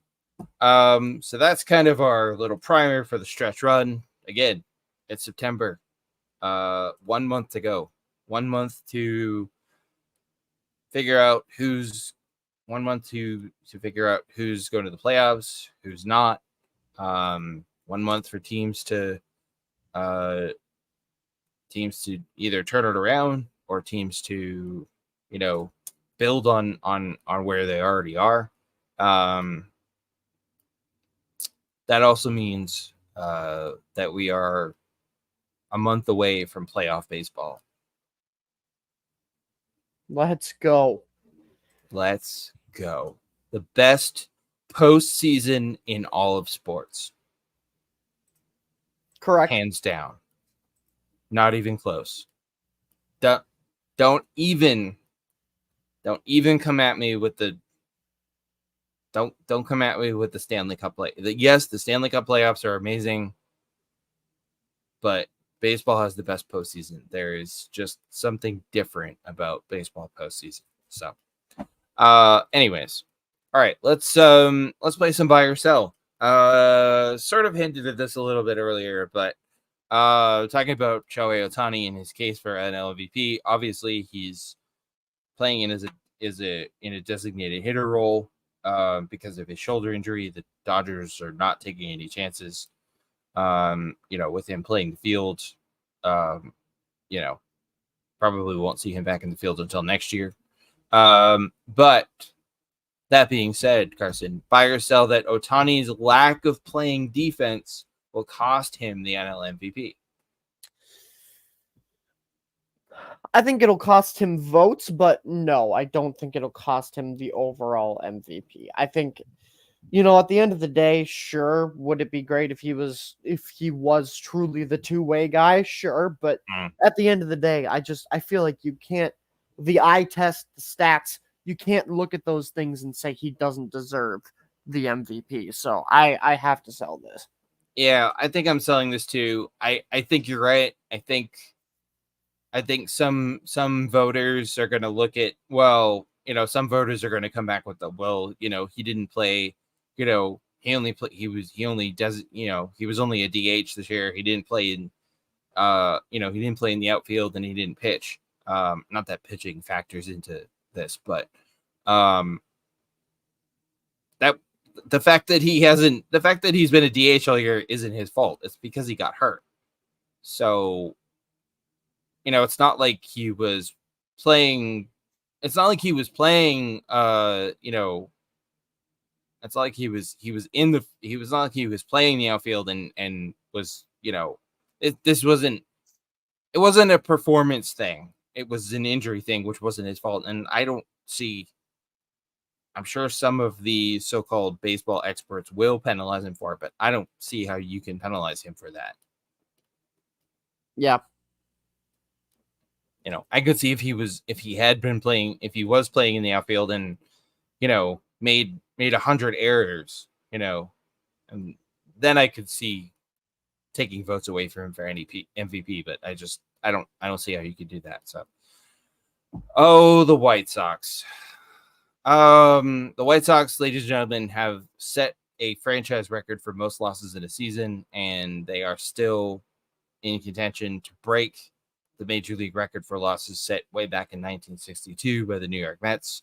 So Carson, buy or sell that the White Sox are the worst MLB team of all time. Buy 100%. I mean, I can't remember where I saw this. I don't know if it was on TikTok, if it was on the social media artist previously known as Twitter, but they played a game literally of, I'm going to give you a name. You have to tell me if it was a World War II general or a member of the Chicago White Sox. That's how bad this team is. That people on the internet are playing games of, was this a member of this year's White Sox or a World War II general? Like, that's how bad it is in the south side of Chicago. And I mean, shout out to Grady Sizemore. God bless him for getting thrown into the fire, literally. Yeah. But yeah, this team sucks. I mean, obviously, neither one of us were around in 1962 to see the Mets. So, this is the worst team of our lifetimes, at least. This is the worst team that I've ever seen. And you know what? I mean, I'm tempted to say sell because of that 62 Mets team, but let's be honest. I mean, it's pretty much, it's basically a foregone conclusion that the White Sox are going to lose more games than that 1962 Mets team, and therefore they're statistically going to be worse. I think I'm going to buy this. Mostly because I don't have another team to compare I don't have another team to compare them to. So, the White Sox are bad. I know the White Sox are your division rivals, Carson, but I mean your heart just has to break for White Sox fans. This is awful. It's almost so bad that I can't even, like, it's the old saying of, it's like a car crash. It's so bad and so painful, but yet you can't look away. Applies to the 2024 Chicago White Sox. Yeah. And you know something, like, normally when a rival team plays poor, has a lousy season or plays badly or misses the playoffs or whatever, like you take a certain amount of joy in it, anytime the Yankees lose or the Yankees miss the playoffs or whatever. I mean, obviously, as a Red Sox fan, I take joy in that. But if this were the Yankees in this position, this is so bad that I don't think you could even take any enjoyment out of this if you're a rival fan. No, not at all. Because this is just, when a team loses, there's bad, and then there's this, and this is dreadful, and this is an indictment of complete organizational failure, and that's never, like, you can't take any joy out of that. No, because you just have to feel for the fans, because if the shoe was on the other foot and it was your team in this position, how lousy you would feel. So, and yeah, I don't know what needs to change on the south side of Chicago. Well, I do, actually. You need to get rid of Jerry Reinsdorf for starters. But yeah. This one's gonna be fun. We might get a little heated here on this one, ladies and gentlemen. So, Arizona Diamondbacks pitcher Jordan Montgomery called out Scott Boras, his ex-agent, for quote-unquote butchering his free agent negotiations last winter. Which, let's be honest, he did. Scott Boras's failures as an agent last winter were well documented, because two of his high-profile clients, Jordan Montgomery and Blake Snell, didn't sign until very late in the winter, and even then didn't get even close to the contracts that they deserved. Blake Snell, however, feels differently. Blake Snell said, quote, "My experience with Scott has been great. He told me everything that was happening, all the offers I got. So for him to just get bashed for what I believe is false, that's not fair at all. I really strongly believe that."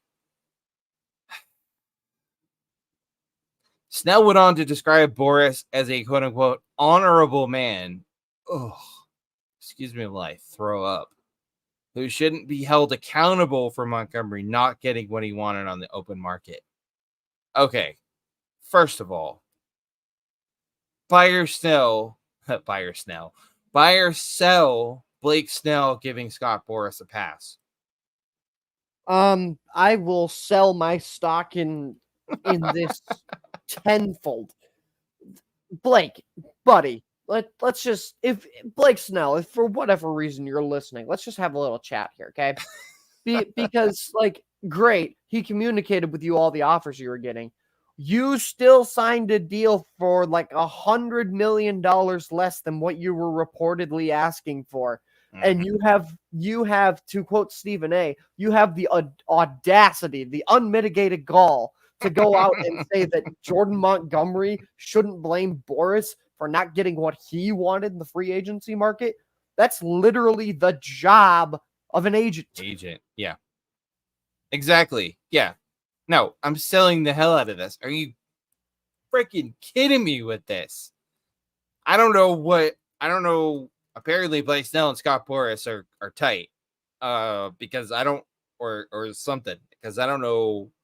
I can't think of any conceivable situation where a player would come to the defense of the worst agent in pro sports. I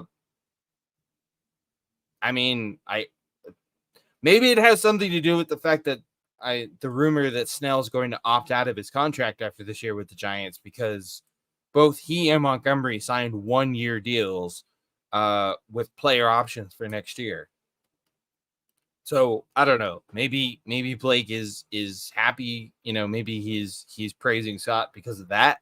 Because now this winter he can go out and hit the open market again, and hopefully, maybe make more money. No, this is ridiculous.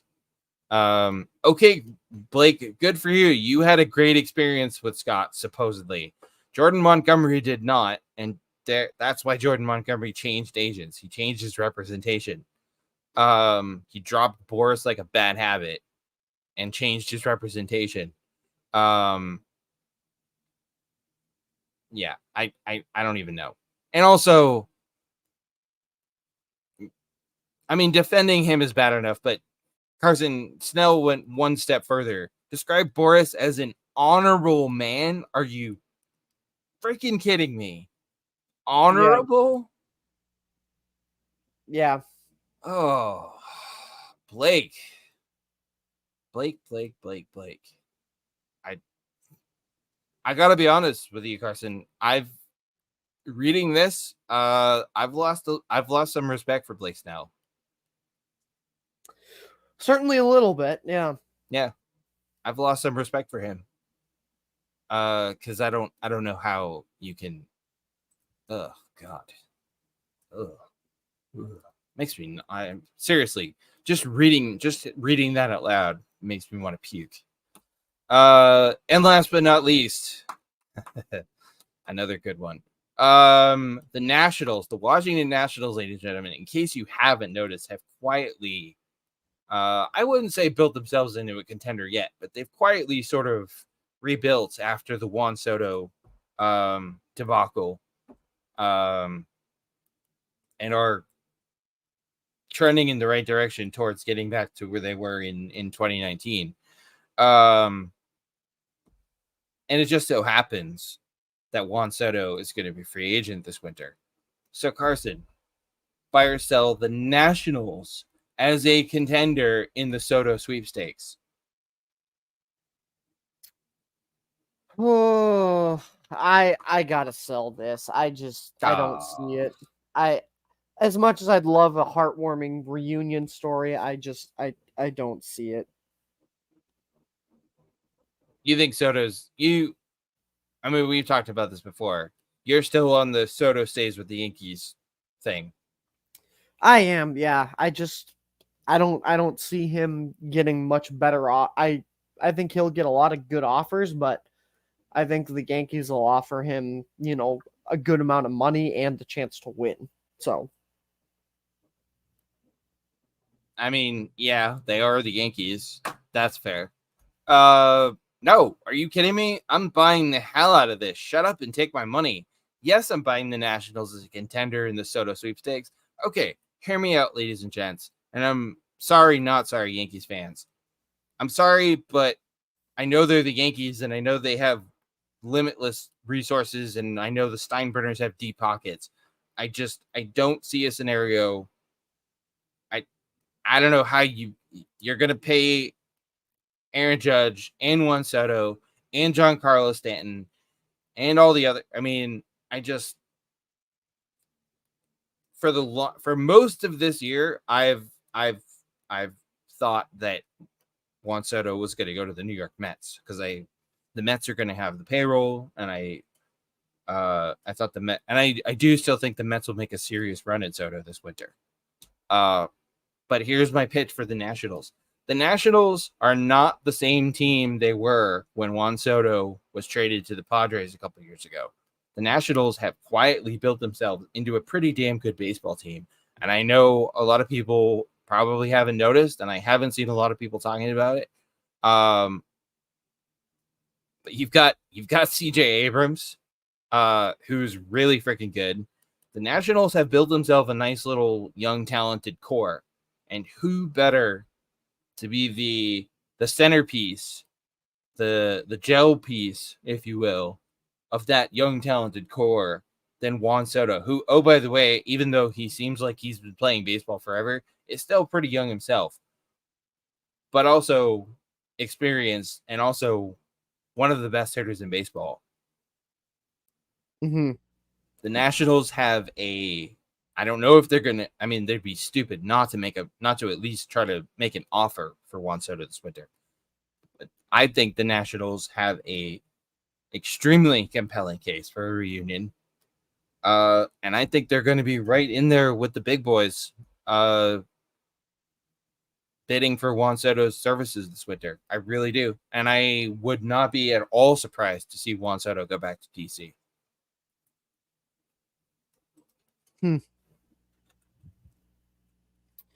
Yeah, I still don't know, but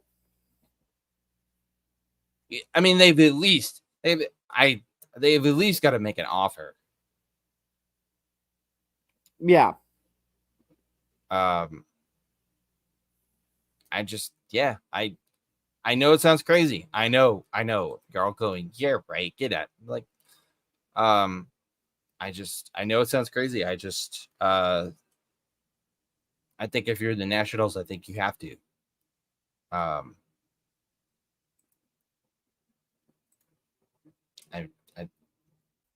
know it sounds crazy, but I just, all of you know, I'm not afraid to go out on a limb. So, all right, that's buy or sell. Let's get to your mailbag messages. Don't forget, you can drop us a line anytime. At either at eighthInningPod.com/mailbag or eighthInningstretch@gmail.com, and we might just read your message on an upcoming episode. We start off with Lisa M. With Amazon backing out of the deal, what do you think's going to happen with Diamond Sports?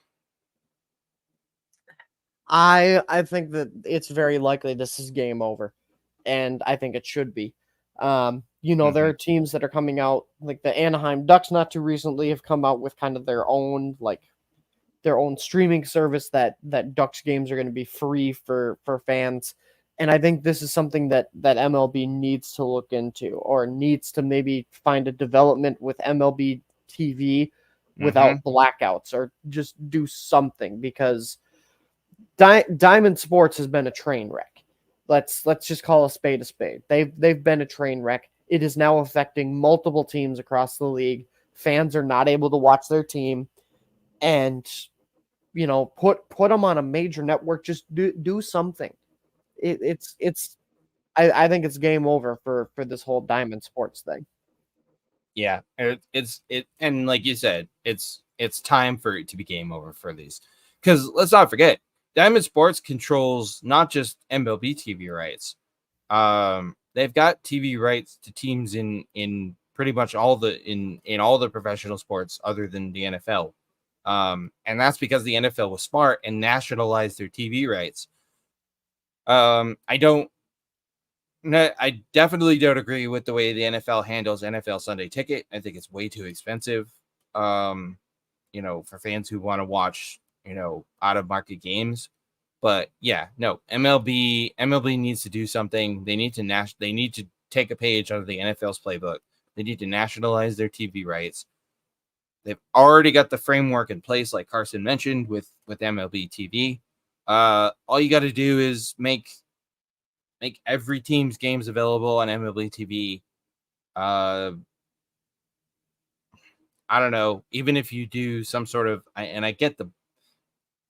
know getting rid of the blackout restrictions, I know that's easier said than done, but I don't know, maybe the MLB offers on MLB TV, a package so fans can just watch their hometown team, without blackouts. Yeah. Here, pay $10 a month, and you can watch all of your teams. You can watch all 162 games without restrictions. Something like that. They need to do something because this has gone on for way too long. And yeah, I know the Diamond Sports bankruptcy thing is, I know it's still working its way through court, but they need to just kill it. Just kill it dead. Because fans not being able to watch their favorite team's games is unacceptable on every level. So, yeah, we'll see. Sean T. Aaron Judge is on pace for 63 homers this year. Do you think he'll ever break the MLB record? I mean, it's certainly possible, I think, but I don't know. It's going to be tough, and especially without since we're talking about the real record, not Mr. Mr. Bald Head Steroids record. Yeah. It'll be tough, but I guess if I were to definitively say, I don't think he will, but I think he would come close. Yeah. So what's the most? If we're talking about, if we want to get the the actual legit MLB record, was 61 by Roger Maris, which Aaron Judge has already passed that once. So if we're talking about that, if we're talking about Mark Mack Truck McGuire's 70, yeah, I mean, I don't know, man. That the most home runs Aaron Judge has ever hit in a season was 62, and that was 2 years ago. I don't know, man. Like, I mean, without this is going to sound stupid or crazy or whatever, but without the help of steroids, hitting more than 60 or 62, 63, maybe 65, that just seems out of reach. Yeah. For players that are doing it legitimately. Yeah, I don't know. And not just that, but you'd have to get to that, to hit that many. You have to set and stay on a insanely ridiculous and stressful, physically demanding pace. Mm-hmm. And I don't know. I don't know if I see it happening. I don't know if I see Aaron, and I don't know if I see Aaron Judge doing it. I don't know if I see anybody. I don't know if I didn't say any current, any modern player doing it. Yeah, I don't know. That's a tall ask. Especially now with I mean, players, players players and teams are more mindful of players' health, and they take days off and they, yeah, I don't know. I don't see it. What sucks because I would give anything to see somebody put, Barry Balco Bonds on the trash heap of history where he belongs. But yeah, I don't see it. One player I always thought could have done it. Actually, one player that I thought could have not only broken the single season record, but also could have broken the all time record was Albert Pujols. I always thought Pujols had a shot at it. He just never quite got there, unfortunately.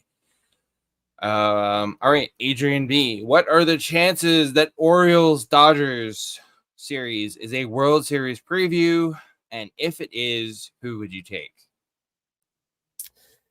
I think it's certainly possible. I mean, obviously we know the Dodgers record in the postseason, but I think it's certainly possible. If that were to be the World Series matchup, I would take the Dodgers. I think 1,000,000%. Shocked. Mostly if nothing else due to the again postseason experience of a lot of that team. A lot of that team was there when the Dodgers won the World Series in 2020. So if it is, I'd take the Dodgers. I'm shocked. No, part one, no, I don't. The chances that this is a World Series preview, slim to none, and Slim just left town because the Dodgers are not going to get to the World Series this year. No, you're not getting your chances were already slim with even with a healthy Clayton Kershaw. But if you don't have Clayton Kershaw and Tyler Glasnow, yeah, I don't think the Dodgers get there. But for argument's sake, let's say this is a World Series preview and the Orioles and the Dodgers do end up meeting in the World Series. I would take the Orioles probably in 6. That Orioles lineup, man, I'm telling you. The Orioles are good, everybody. The Orioles are really, really, really freaking good. They're even better than they were last year. So, yeah, watch out for the Orioles this October. And last but not least, Maya L. It's the bottom of the 9th. Your team's up by 1, and you need to get 3 outs. Who are you putting on the mound?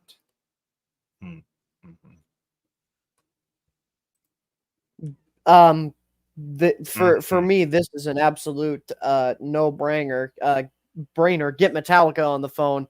Play some Enter Sandman. Mariano Rivera, come on out. Let's go. Do your thing. Unless he's facing the Red Sox. Oh, ow! Come on now. Hey, you know what? For years, I listened to Yankees fans and their 1918 BS. Well, guess what? Me and my fellow members of Red Sox Nation will always have 2004 on you, and we will hold that over your heads for all eternity. So, yeah. No, I mean, all joking aside, Mariano Rivera was one of the most lights out closers, one of the best closers of all time, clearly. I don't know, though. Bottom of the 9th, up by a run, 3 outs.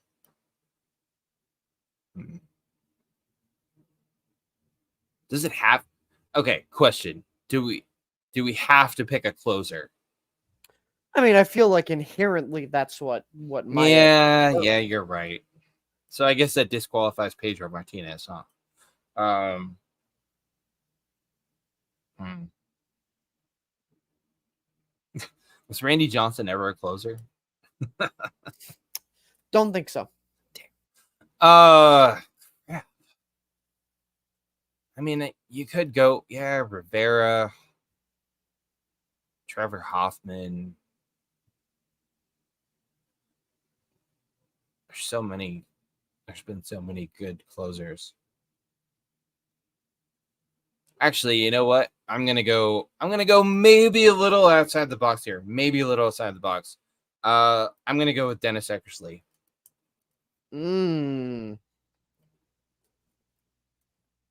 Yeah. You want to talk about a lights out closer? Eck might have been the first lights out closer, like the first true lights out closer.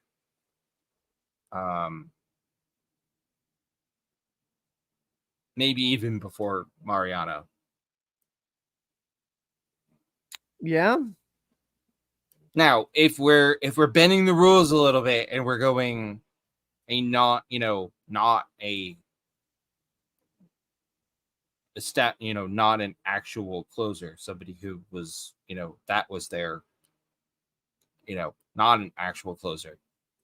Give me Randy Johnson all day, every day, and twice on Sundays.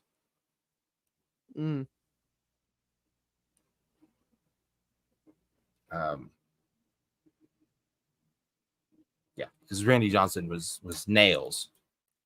Yeah, either Randy or Pedro. And I'm a little surprised you didn't go Joe Nathan. I love me some Joe Nathan, but I can't deny the dominance that was Mariano Rivera. Yeah, that's fair.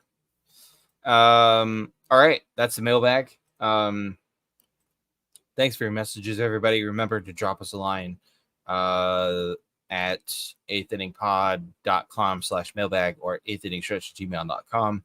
And we might read your message on an upcoming episode. Real quick, some must-watch games. Carson, I feel like we're not quite there yet, but we're getting close to every game is a must. Well, not every game, but most games are must-watch games. We're not quite there yet.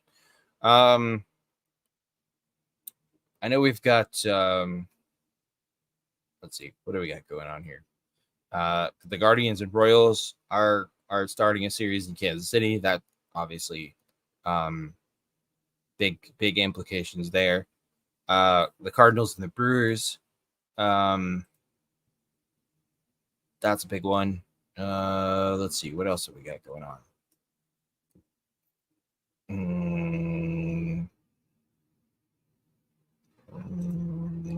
Not a whole heck of a lot else.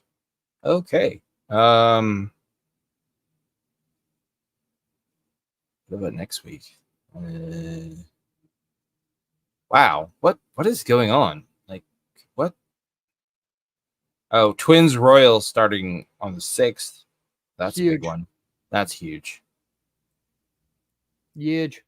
Yeah, some of these are just kind of like Phillies, Marlins. Oh, okay. Rays, Orioles. Like, maybe we're just in the calm before the storm.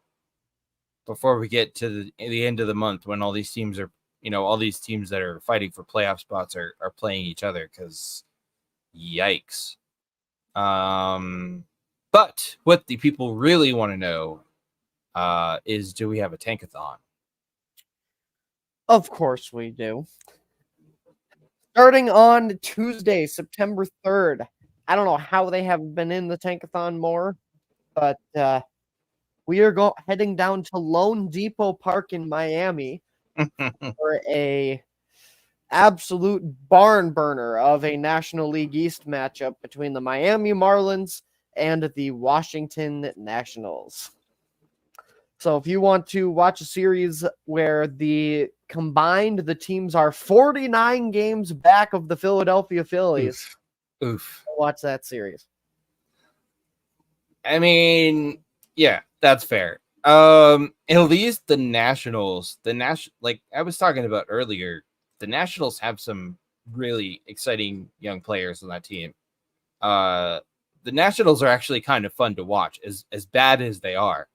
I mentioned CJ Abrams, you got Patrick Corbin, Dylan Cruz in the outfield.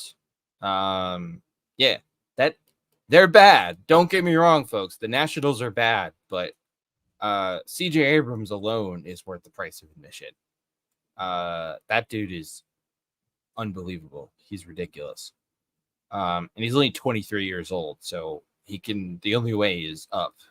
But yes, that is a really bad series. Well, let's put it this way. How bad is that series? Tickets for that game start at $2. Oh my Yikes. god.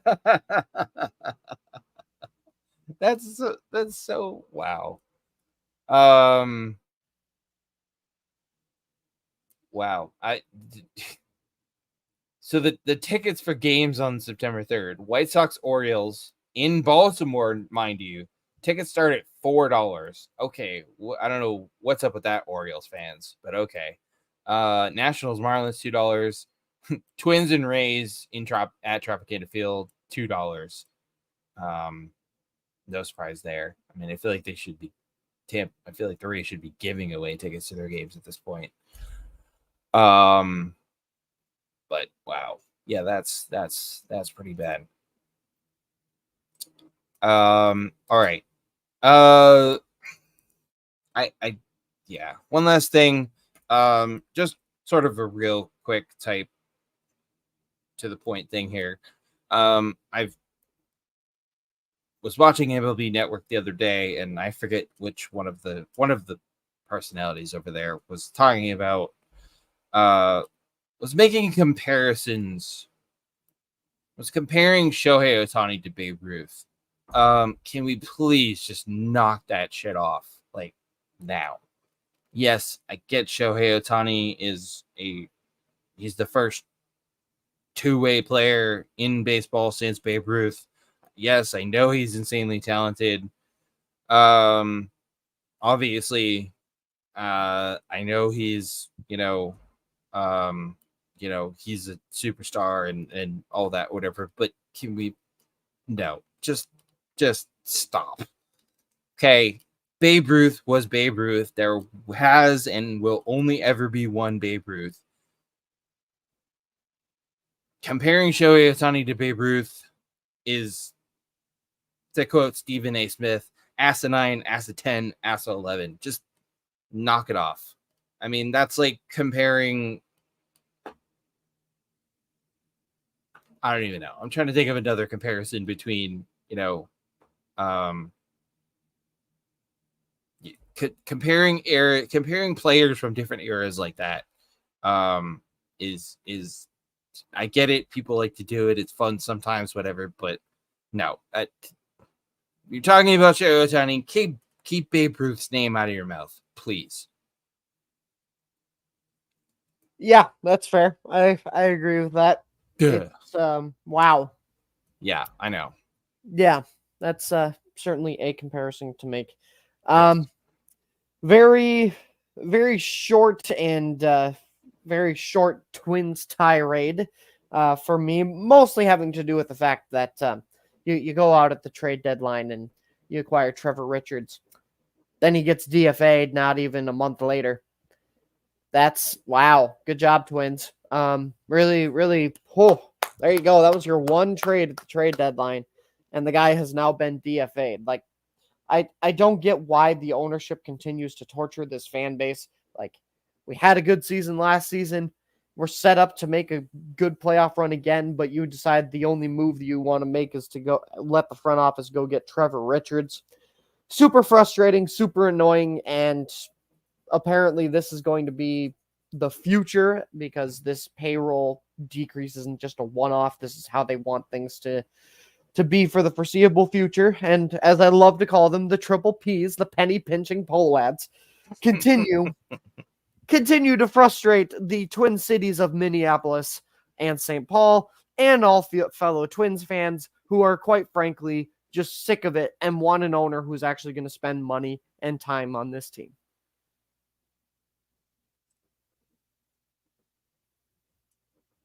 Yeah. I mean, yeah, that's just if you're fortunate enough to be a fan of a team who, has no problem going out and spending money and making the team better, good for you. But most of us are stuck with, owners uh who, for even though they're billionaires several times over, still insist on being, stingy. And I get, we were talking about the Diamond Sports things, and I get that that's the Diamond Sports bankruptcy thing is I know, I get that that's a problem, and I get that that's creating uncertainty, for a bunch of teams and their revenue streams. But, come on, you're a billionaire several times over. Like, even if your TV revenue is less than what you thought it was going to be, or even if you're not sure what your TV revenue is going to look like, you've got the money. You've got the money to spend. So stop being cheap. Fans deserve better. Anyways, that was a very succinct and to the point Twins tirade. Nicely done. Thank you. Yeah.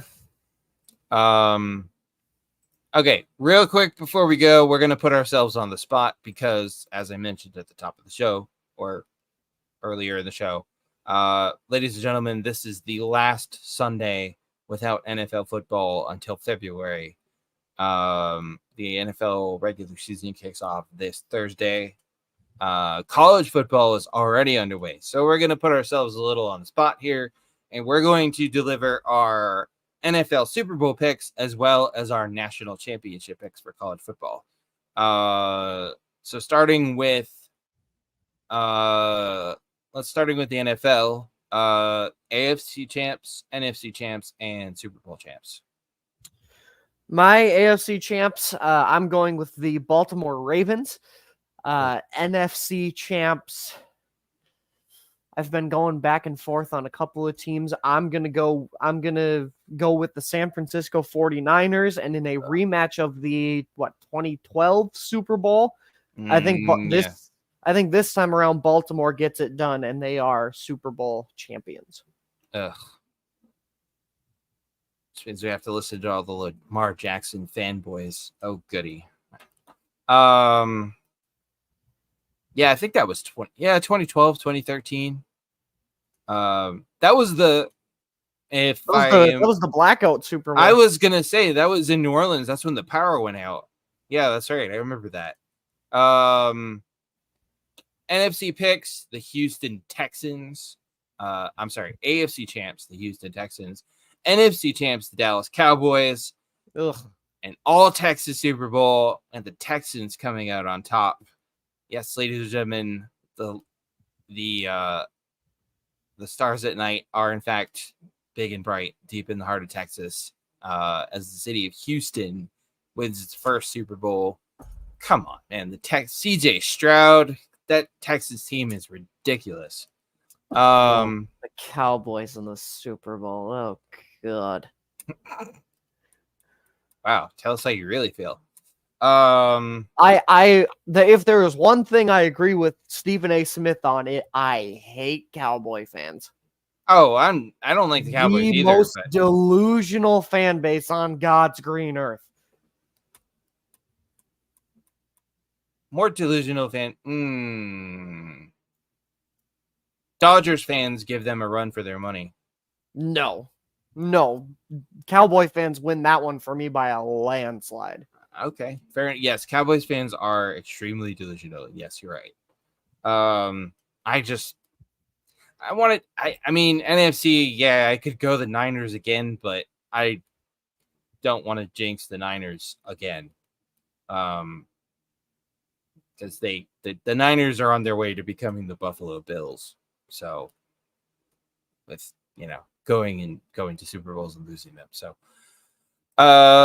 national championship picks for college football. Georgia Bulldogs. Oh, wow. That is the safest pick in the history of safe picks. I can't deny when they have a stellar team, man. They do. I can't argue that. And they did just kick the crap out of Clemson. Georgia, please, no. You know, your reaction to the Cowboys in the Super Bowl is my reaction to the Bulldogs winning another title. What? Let's sincerely hope not. No Georgia, no Alabama, no LSU, no, please, no. Again, maybe going a little outside the box here. The national champions this year, ladies and gentlemen, out of the Mountain West Conference, the Boise State Broncos. Whoa. Okay. That is quite the wild card pick, I must say. Is it though? That team is really freaking good. The Boise State this year has their best team since the Chris Peterson era. That's true. The best team since the famous Fiesta Bowl against Oklahoma. Sorry, Sooners fans. Sorry, not sorry. No, and they have the best team since Chris Peterson era. They've got it all. They're a complete team from top to bottom. And this year, thank that we finally have an actual playoff in college football. Thank you. So long overdue. We finally have more than just a stupid 4-team whatever. And now that one of the the group, what is it? The group of 4 teams, now that one of the not big conference teams can actually get into this playoff thing. If the Boise State Broncos get into the playoff, look out. Mm-hmm. So,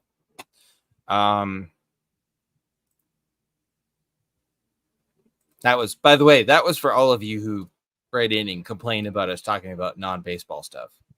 That was especially for you. But yeah, anyways, that's just about all we've got for you guys.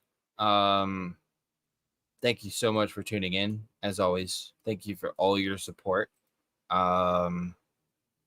If you are watching the live stream on YouTube, please don't forget to like, subscribe, turn on notifications. Don't forget to give us a follow over on Twitter at 8th Inning Pod. And for more, including our newsletter blog, 2 Strike Count, and our original documentary series, The Book of Baseball, head to 8th Inning Pod. 8thinningpod.com. And please help us continue making the best indie baseball content this side of home plate by supporting the show, either using the QR code on your screen or at 8thinningpod.com/donate. And as always, but especially in light of the terrible tragedy that befell the Gaudreau family, remember to take care of yourselves, take care of your physical health, take care of your mental health, and most importantly, take care of each other. Everybody have an awesome week, and we'll be back with you guys. We'll be back with you guys next Sunday.